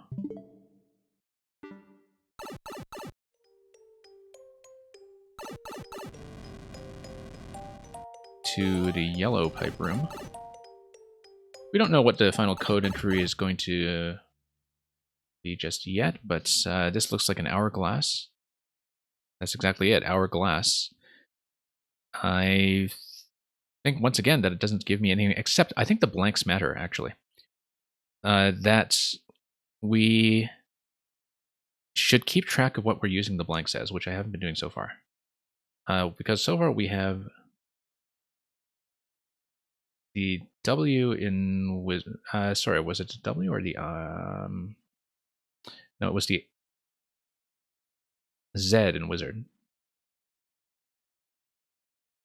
And we have the C in crystal, B ball, and U in hour, and G in glass. This may or may not be relevant, but I feel like we do have to keep track of it just in case. And did I actually take a shot of this? Let's just... No, I didn't. Was there something in the sword room other than the crystal ball with the blank? I don't think there was. Now, the interesting thing is that we don't see blank spaces in the pages of the book in terms of the wildcards. Like, the wildcards so far have not appeared, but we need to see what the doors are leading to at the very bottom of the main entry area, so... Because so far I don't actually know what format the code entry will take. You have to raise some kind of code entry or other form of exit. And we have another... Oh! This just resets. I think we have to interact with the moon in some fashion. If we read the spellbook, it's going to tell me that I need to do something like kill the Potaboo with the moon or something. But that doesn't actually give me an exit, though. It might reveal the location of something that leads to the flagpole, but yeah, it might be some kind of really well-hidden sequence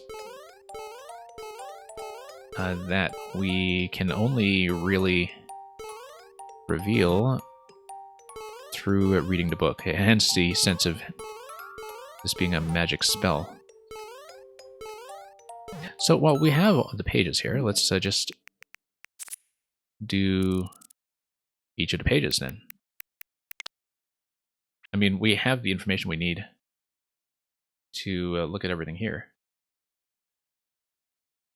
Also, it seems like my network is starting to choke a little bit again. I hope we haven't had too much stuttering in the stream.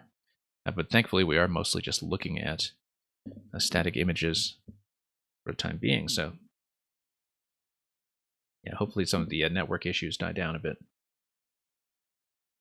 Notice, too, this is really important, that the blank tiles here have no overlap whatsoever with the letters that we do know of within the cipher.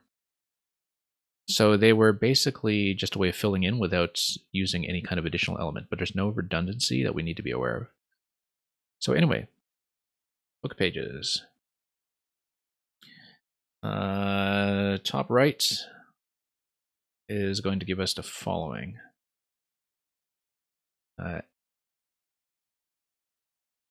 Let's see here. That's the first spike is going to be S.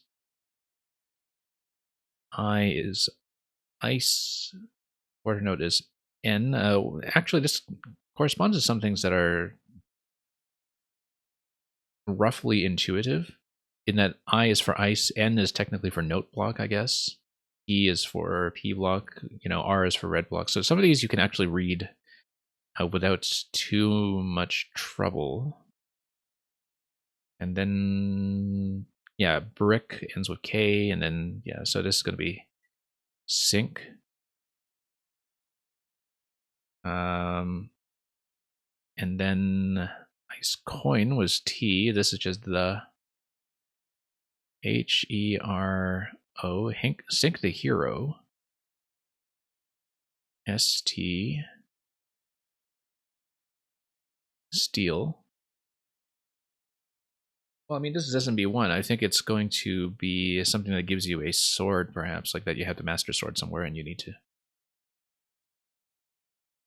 do something up with that. Sink the hero steel in coin. What was it? Coin was F. Coin is for F for finance, I guess. The fetid. K-E-L-E. Sink the hero steel and fetid kelp. Okay, yeah. So it's going to be the bit of the vine that's sticking out in the bottom. So we need to find some way to actually do that. Now let's take a look at the next page. Middle left. It's going to be What was the hard block again? Let's go back up and see. A hard block is just H. And yeah, I like how readable this is once you just decode it. Eighth note is going to be A. Shine the dark.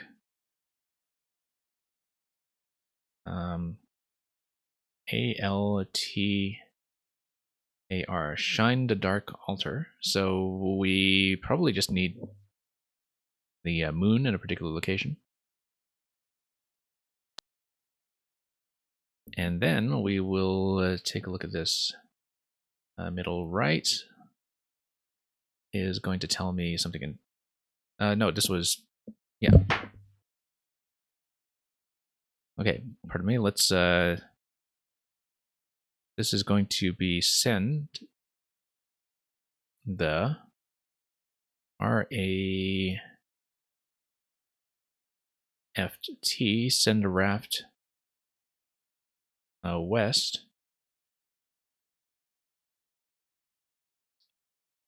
on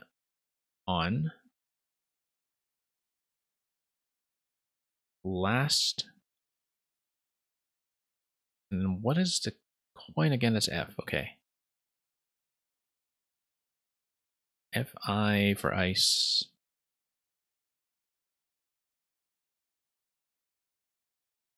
And what was the question block again? Oh, fiery, of course, of course. Should have just been able to figure it out by looking at it.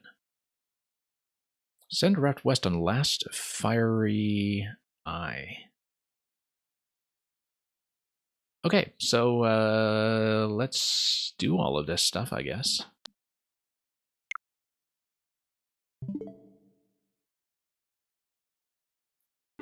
Okay, so we're going to sink the hero steel and fetid kelp. I see how the exit is going to work. You're supposed to spawn a vine that goes all the way up to the exit pipe on the top.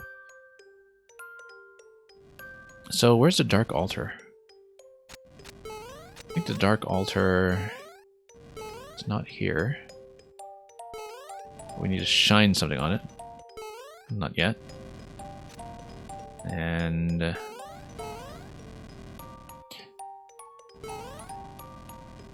send the raft west on the last fiery eye. I don't see a raft that we can...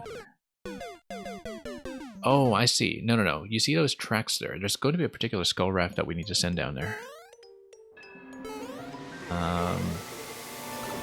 Yeah, there's going to be an exit door at the very end.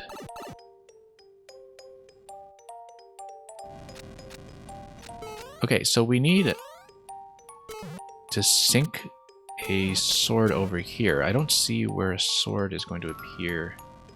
Yeah, sink the hero steel in fetid kelp. Well, this is the kelp, right here, in the swamp. This is the skull.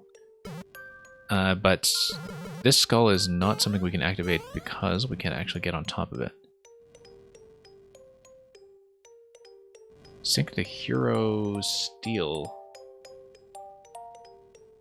Like, it should be at a sword.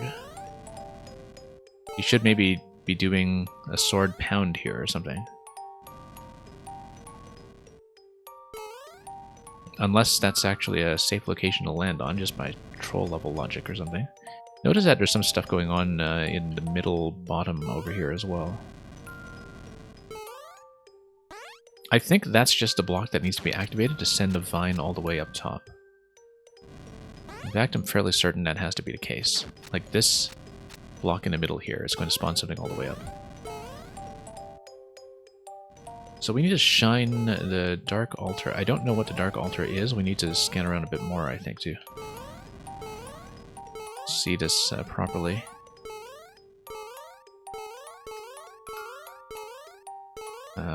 Maybe... Oh, there's a red pipe here. Okay. New stuff. Okay, on-off switch over there. And a checkpoint over there. So we are going to be doing some kind of state switch. And so the midpoint is actually just there to enforce that once you have switched the state from on to off, you actually have a way to preserve that state and grab a checkpoint, you know, once that part of the level is done.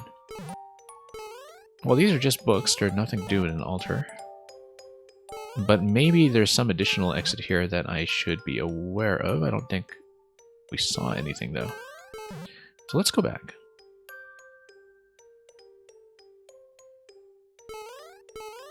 And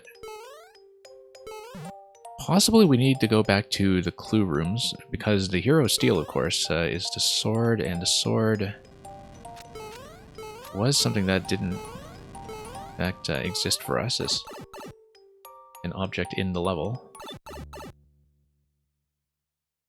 And you can see there's the tip of the sword here, that's just an icicle, but I think that's just part of the design. I don't think that's relevant to anything yet.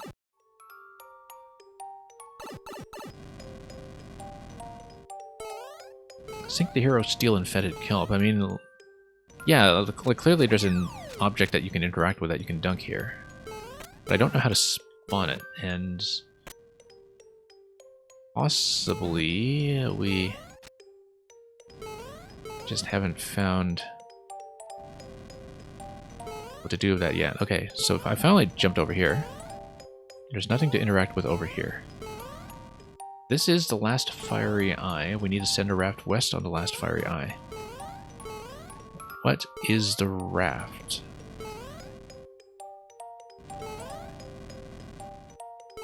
So, yeah, a little difficult to do that. I guess that's why there's a checkpoint there, partly, because it is really easy to just die on that location. I don't yet know how to activate any of this stuff. Notice the bones over here. I don't know if that's anything. These claws are kind of suspicious in that I don't know what kind of interaction to give me just yet. Oh, this is the Dark Altar. Yeah, that's what it is. Let's drag the moon down here. Because I think what's happening is that there is something that is off-screen and buried under the poison swamp currently that the moon is going to kill. And once the moon takes it out, then there's going to be something like a seesaw interaction or something else that will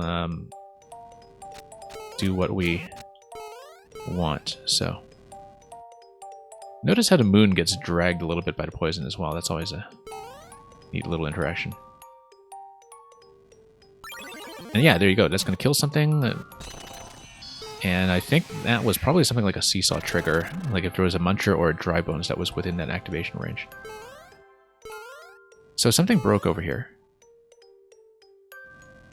I think we need to respawn in case something is going to spawn now that there was a break. Yes, bone shell. Sink the hero steel and fetid kelp.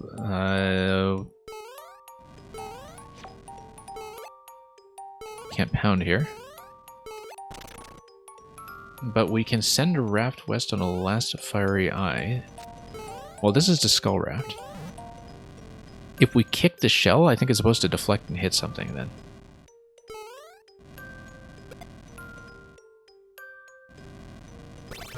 There we go. Whoops. That was unexpected. It did hit the on-off switch, though, and if it hit the on-off switch, that's good news, because it's means that we have access to the on-off switch checkpoints. And moreover, we have done all of that before we've interacted with the sword. So there's still something left. And that is probably not the altar at the bottom then. That the sword interaction might be something that comes later. Let's just wait for the moon to pass back here first.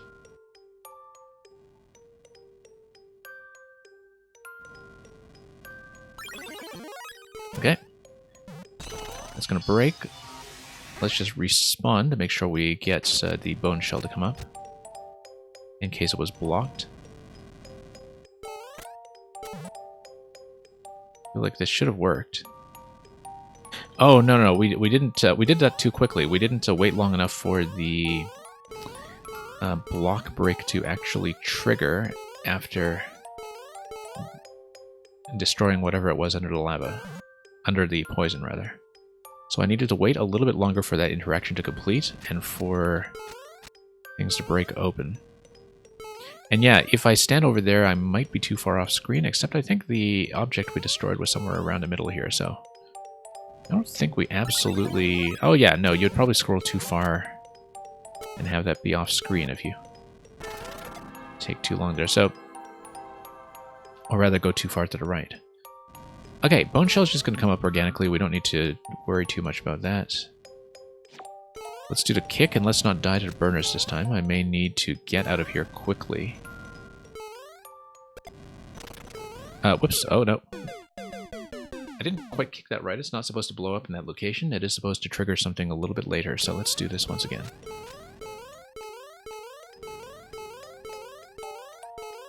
Up we go.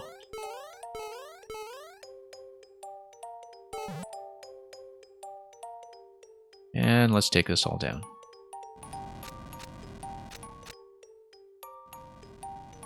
Yeah, that's going to be too far, as you can see. We will just do it on camera over here, where the scroll is going to reliably stop to our left. Everything's going to break, we'll get the bone shell, and then we'll do the kick.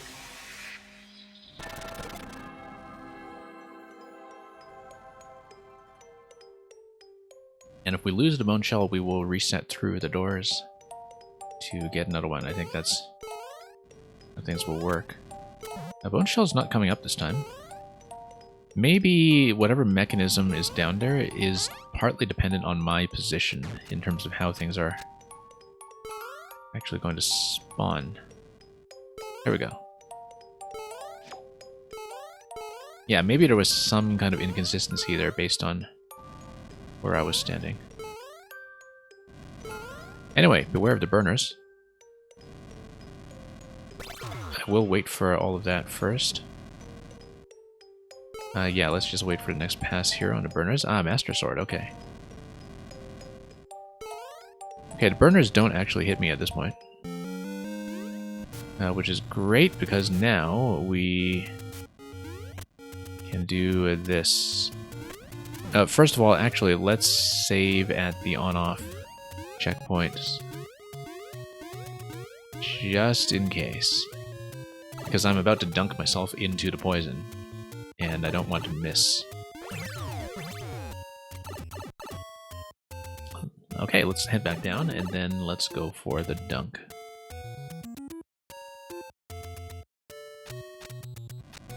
So, this is Sink the Hero Steel in Fetid Kelp. This is something that is not the correct location. You can see from all of the death markers there that people have tried something. Yeah, I didn't think it was. I was curious about that. But we have the on-off state preserved, which is great. When you're meaning to try stuff like that. Let's not recycle the checkpoint just yet. If I do, I'll just have to reset up top if it looks like we're doing something. Oh, also nice that we have a sword refresh here in this blocked location if you lose the sword and come back and respawn it. Nice to have that as a bit of a lock prevention, although it makes it very stylish to collect the first sword. We accidentally hit the checkpoint. Okay, fine. Sink the Hero Steel in... Ah, no. I don't go down there. I tap the sword. I have to tap the sword and send the sword down there. So yeah. That's how we do. So what I'm going to do is I'm going to tap the sword to clip its wings, and then we knock it downstairs. And then it's going to activate something like this. Up we go. That should have been obvious. I mean, earlier on when I read the Sink the Hero Steel line, I was also thinking, okay, we'd better tap an item into that location because I clearly can't enter, so I don't know why I tried the downward thrust there. It was not even the first thing I was thinking about. Okay, let's take a look at this guy.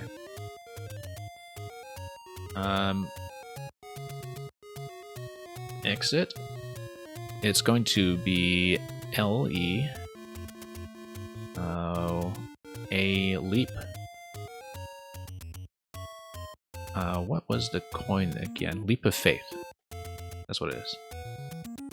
Once again, really have to admire how readable everything is here. So, Leap of Faith, yeah, we just do it. And there we go.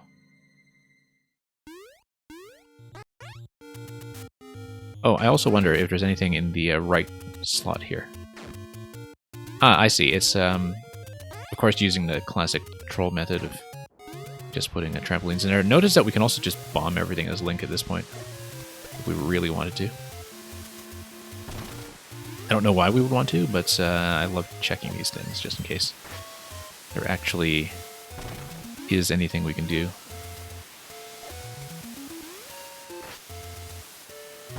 As long as we don't completely lock ourselves or do anything else spectacular.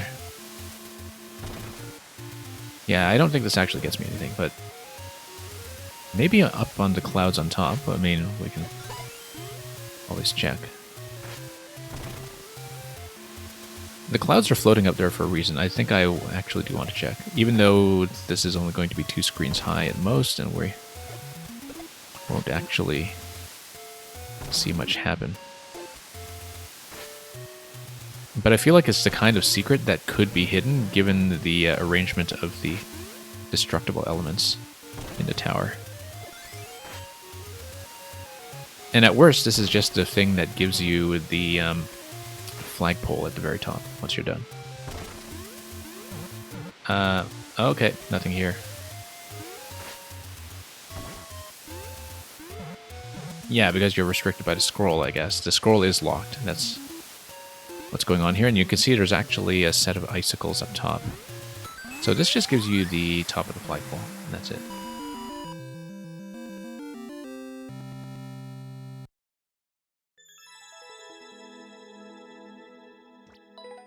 Okay, great. Much faster than the other one that we were slaving over earlier.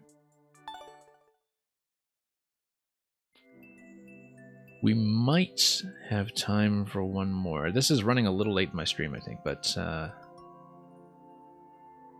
we can do something in a reasonable amount of time. Let me just consider this for a moment while we still have a bit of a viewership here. And just look at my list of codes that we might be able to draw from. Yeah, let's do an older one, also by Krakowski.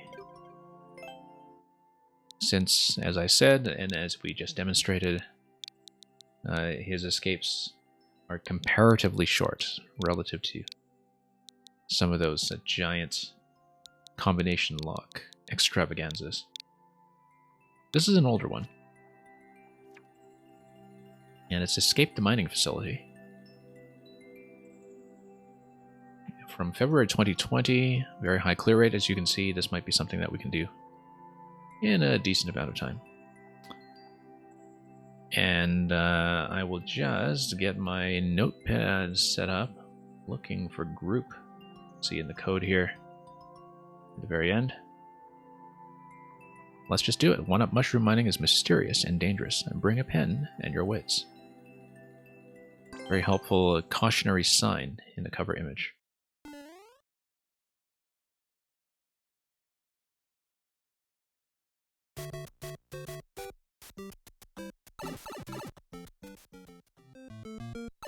Okay, so we're going to enter the mining facility. Go down the shaft. And it's going to be a very sudden drop, which leads me to key door, door, as well as a bunch of these pistons, I guess. Check this. No, nothing. So I guess the objective will probably be to get through the key, but let's check this just to see where it goes. And whether the track is able to reverse, it does. We'll check everything. And yeah, that's a lift that just gets you up further. And the lifts go both ways in case you need to back out of anything. Eventually we will want to go back up to the key door. That's why that's important. Also looks like the POW stacking here is going to matter at some point. Maybe. Yeah, sure, let's just do this in reverse.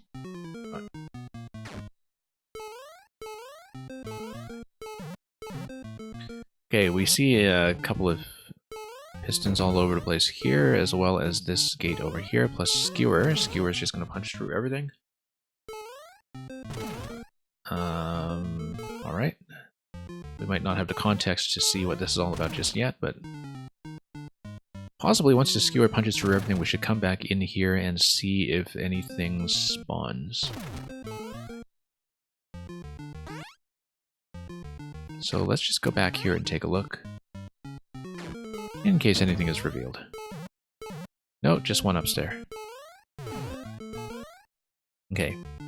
Nothing relevant to our interest just yet then. Let's go back up to the main rooms. Eventually, there will be some kind of POW stacking interaction down here, I'm sure. A lot of this seems to be aesthetic, though. As you can see, there are some 1-ups that are being punched on the right side as well.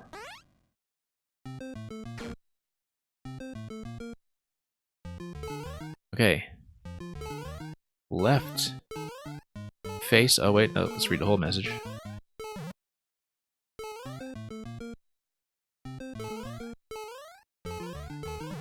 Knock on knock.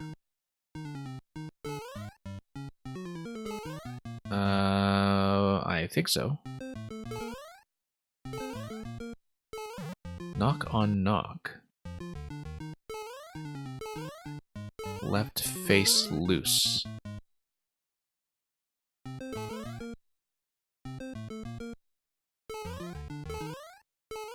Let's read the other room.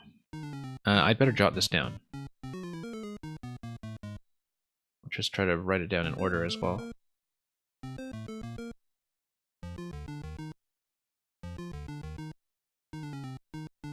I believe that's what we're dealing with here. And we don't know what that means yet, but find it soon enough, I'm sure.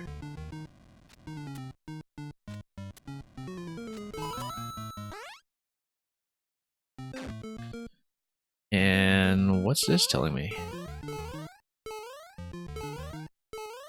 Stab the silence.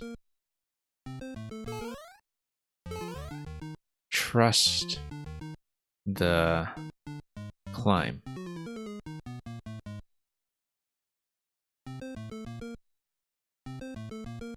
Stab the silence. Trust the climb. Well, that's interesting. The knock and knock left face loose thing might have something to do with the skewer that we saw earlier. Stab the silence. Well, we haven't heard any music manipulation just yet. And yeah, we're down here in a mineshaft. We don't have a way out until we hit the key.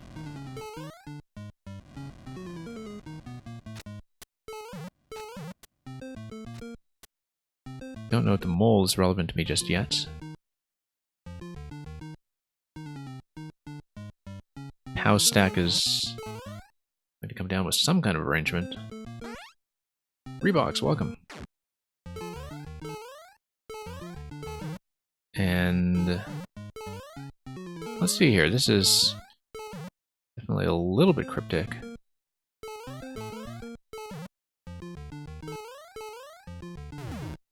Knock on knock, left face loose.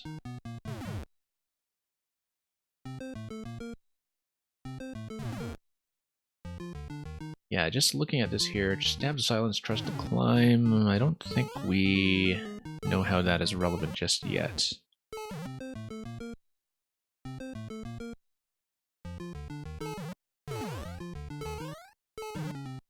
So we'll see. That's all we have to work with so far, and I don't see anything else that we've been able to interact with other than, of course, this mole and the POW stacks. We can always hit this. And that's going to give me the key right away, so sure, let's go through the key door and then see what any of the other clues tell us. Notice that there was the 1, 2, 3 notation above the door, such that the key door is perhaps the thing that we have to do first in order. Jump to the beat of your heart. Okay, so we're looking for some kind of heartbeat sound effect, perhaps. And that there's going to be some kind of jump detection or something else that will interact with that. Jump to the beat of your heart. Just one moment here while I bring up the notes once again. Key door is jump to the beat of your heart.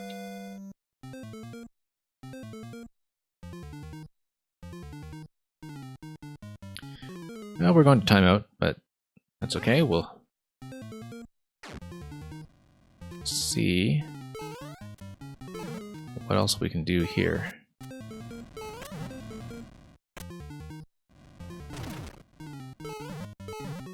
So we see the 3 message clues so far, and we know what the POW interacts with. We know that that gives you a key off the mole. Wonder if jumping to the beat of the hearts, if there is no heartbeat sound effect that we see yet, has something to do with this whole pulsation. Oh. Notice this sound.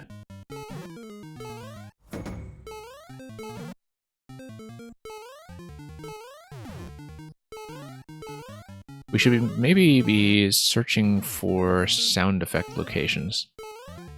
This is important. This thing here.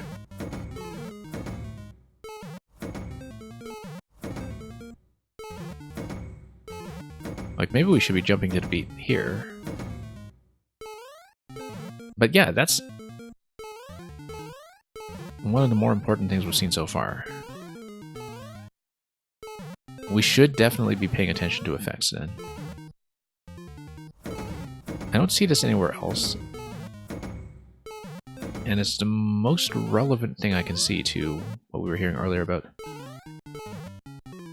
jumping to the beat. Oh, notice that location over there. That's also a sound effect. Okay, we do need to be paying attention to the sound effects then. Something with the heartbeat, something with the silence. We need to do it.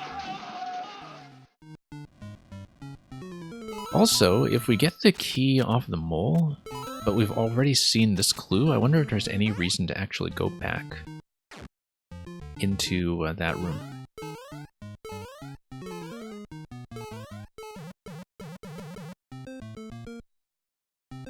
Knock on knock.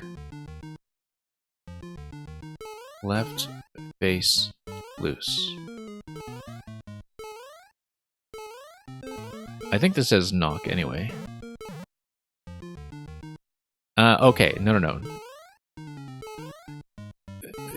I think you're meant to eventually get the sword, and then the knock that you're seeing here is something about like knocking an arrow. Because if you're as Link, if you're knocking the arrow, then you get to lock your position. And maybe we need to do something as Link where we hold down the arrow and then face left and then we let the arrow loose. Problem is, we're nowhere near actually getting anything like that yet. And so, for example, Stab the Silence would be telling you that there's a particular location with Master Sword that you can tap. Like something where you have a silence sound effect. And that would allow you to do something. Notice the skewer to the right over here. Let's let the skewer to the right do its job and punch out everything it can. No, it's going to go only that far. Yeah. This is just some loading discrepancy, I think, from how far off we scrolled. Nothing of significance.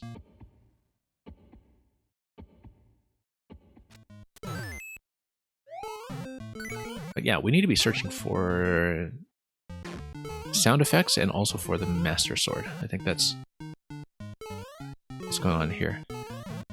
Oh, I see. No, the awe effect is just tied to Mario, which is why we experienced the sound effect when we died to timeout. It's not because I hit a particular location, it's purely because of the timeout.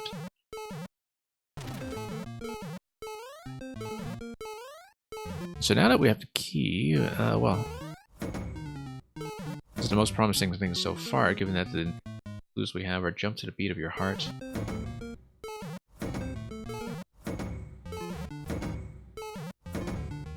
Like I'm just thunking this thing here, and I...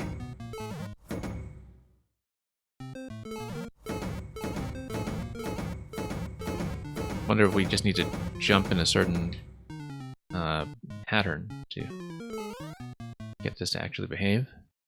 I feel like I need to check every single one of these slots for sound effects just in case. The other thing that we could be doing here is just hitting as many pounds as we can, and maybe there's something off-screen with a muncher stack that we need. Of course, the powers are just going to drop all over the place here, so that's not going to be useful.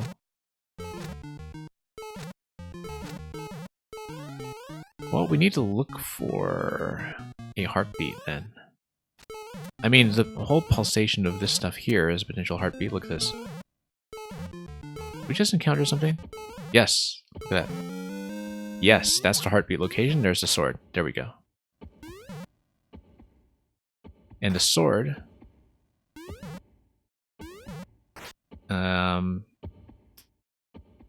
will now give us what we need. That we need to do what? Knock on knock, left face loose.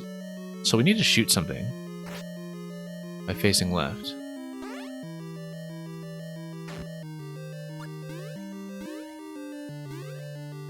It's very well hidden, all this stuff.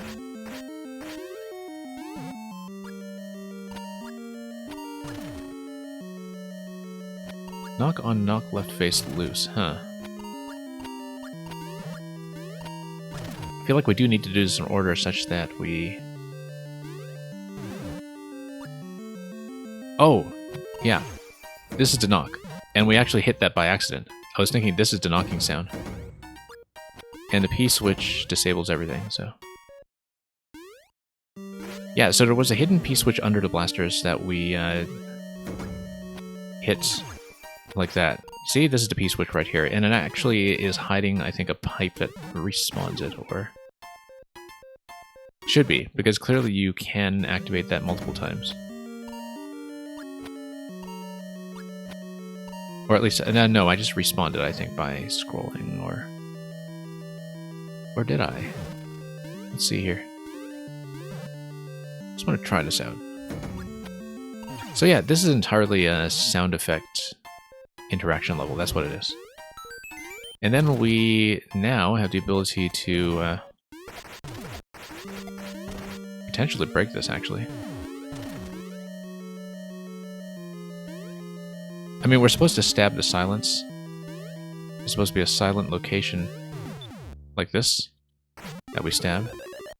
But I actually really wonder about this bomb throw here. If we do it with just slightly better timing. Oh, no. Okay. We probably shouldn't have lost a sword. I mean, I'm able to clear this, and we can also go through here because we kept the key from the mole earlier. But I have no sword.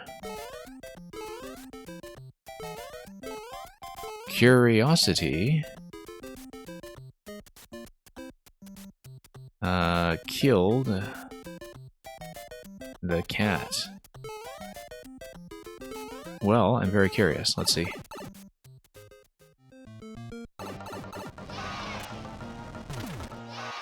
Okay. So I guess we wait for the skewer to punch everything out. And then 1-ups just get sent our way by the factory. So yeah, sure, let's watch this. This is a neat little bonus interaction.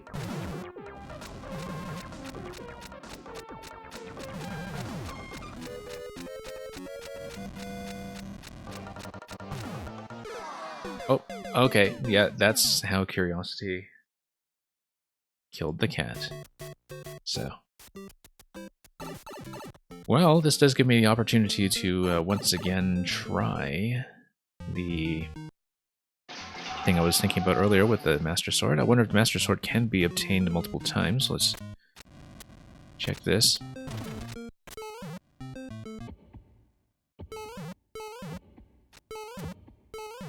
Just a heartbeat over here. How did I get a sword off to a heartbeat then? There we go. Yeah, I guess there is a particular jumping pattern that you would need in order to get that. I'm sort of wondering how that would be set up if this is in Night Ground. But... not Night Ground, rather. Day Underground. Like, what the interaction is to get this to spawn, but... we'll think about it. It's obviously some kind of hidden... it's not just a sword that's buried there. There's something that you have to do in order to get a sword to come down, possibly... yeah, I'm just wondering about what you would be doing to remove that obstruction. Anyway, let's try this thing with the bomb once again. I just want to see if I can break that scroll, but we'll tap this thing first. Get out.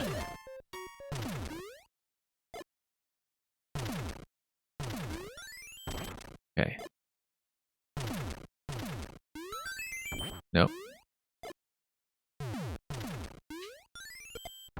I mean, I can just hold this up and lose the sword again if I really wanted. Nope, nothing. Didn't think so. Okay. Yeah, and then we just go up. We understand that now, and we know that curiosity killed me, so... let's just take that.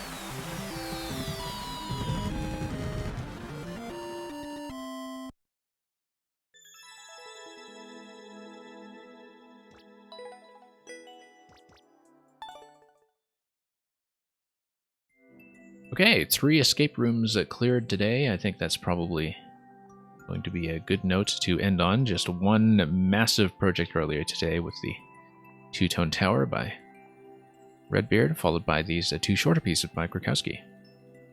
We will be back later in the week with more Maker feature content before returning to viewer levels for the weekend. We might have a bit of a change of schedule in terms of when we're running a Scrabble Club this week, because lately that timetable has been a little bit disrupted. And then this time next week, we will be running week 1 of 5YMM, 5 Years of Mario Maker, which is going to be an amazing time, I'm sure, as the first batch of levels are released on Sunday the 15th. This will probably be the first time slot that I will be using to take them down. And that's going to be it. So, in the meantime, I am going to send you folks on to a raid. And we'll just find somebody to receive you. But in the meantime, thanks for all the new follows, especially for the raids earlier that we received from both Grakowski, whose level we just played, and Zero Planes. Thanks for watching, and have a good night, or good morning, or whatever else it may be that applies wherever you are. And fare thee well.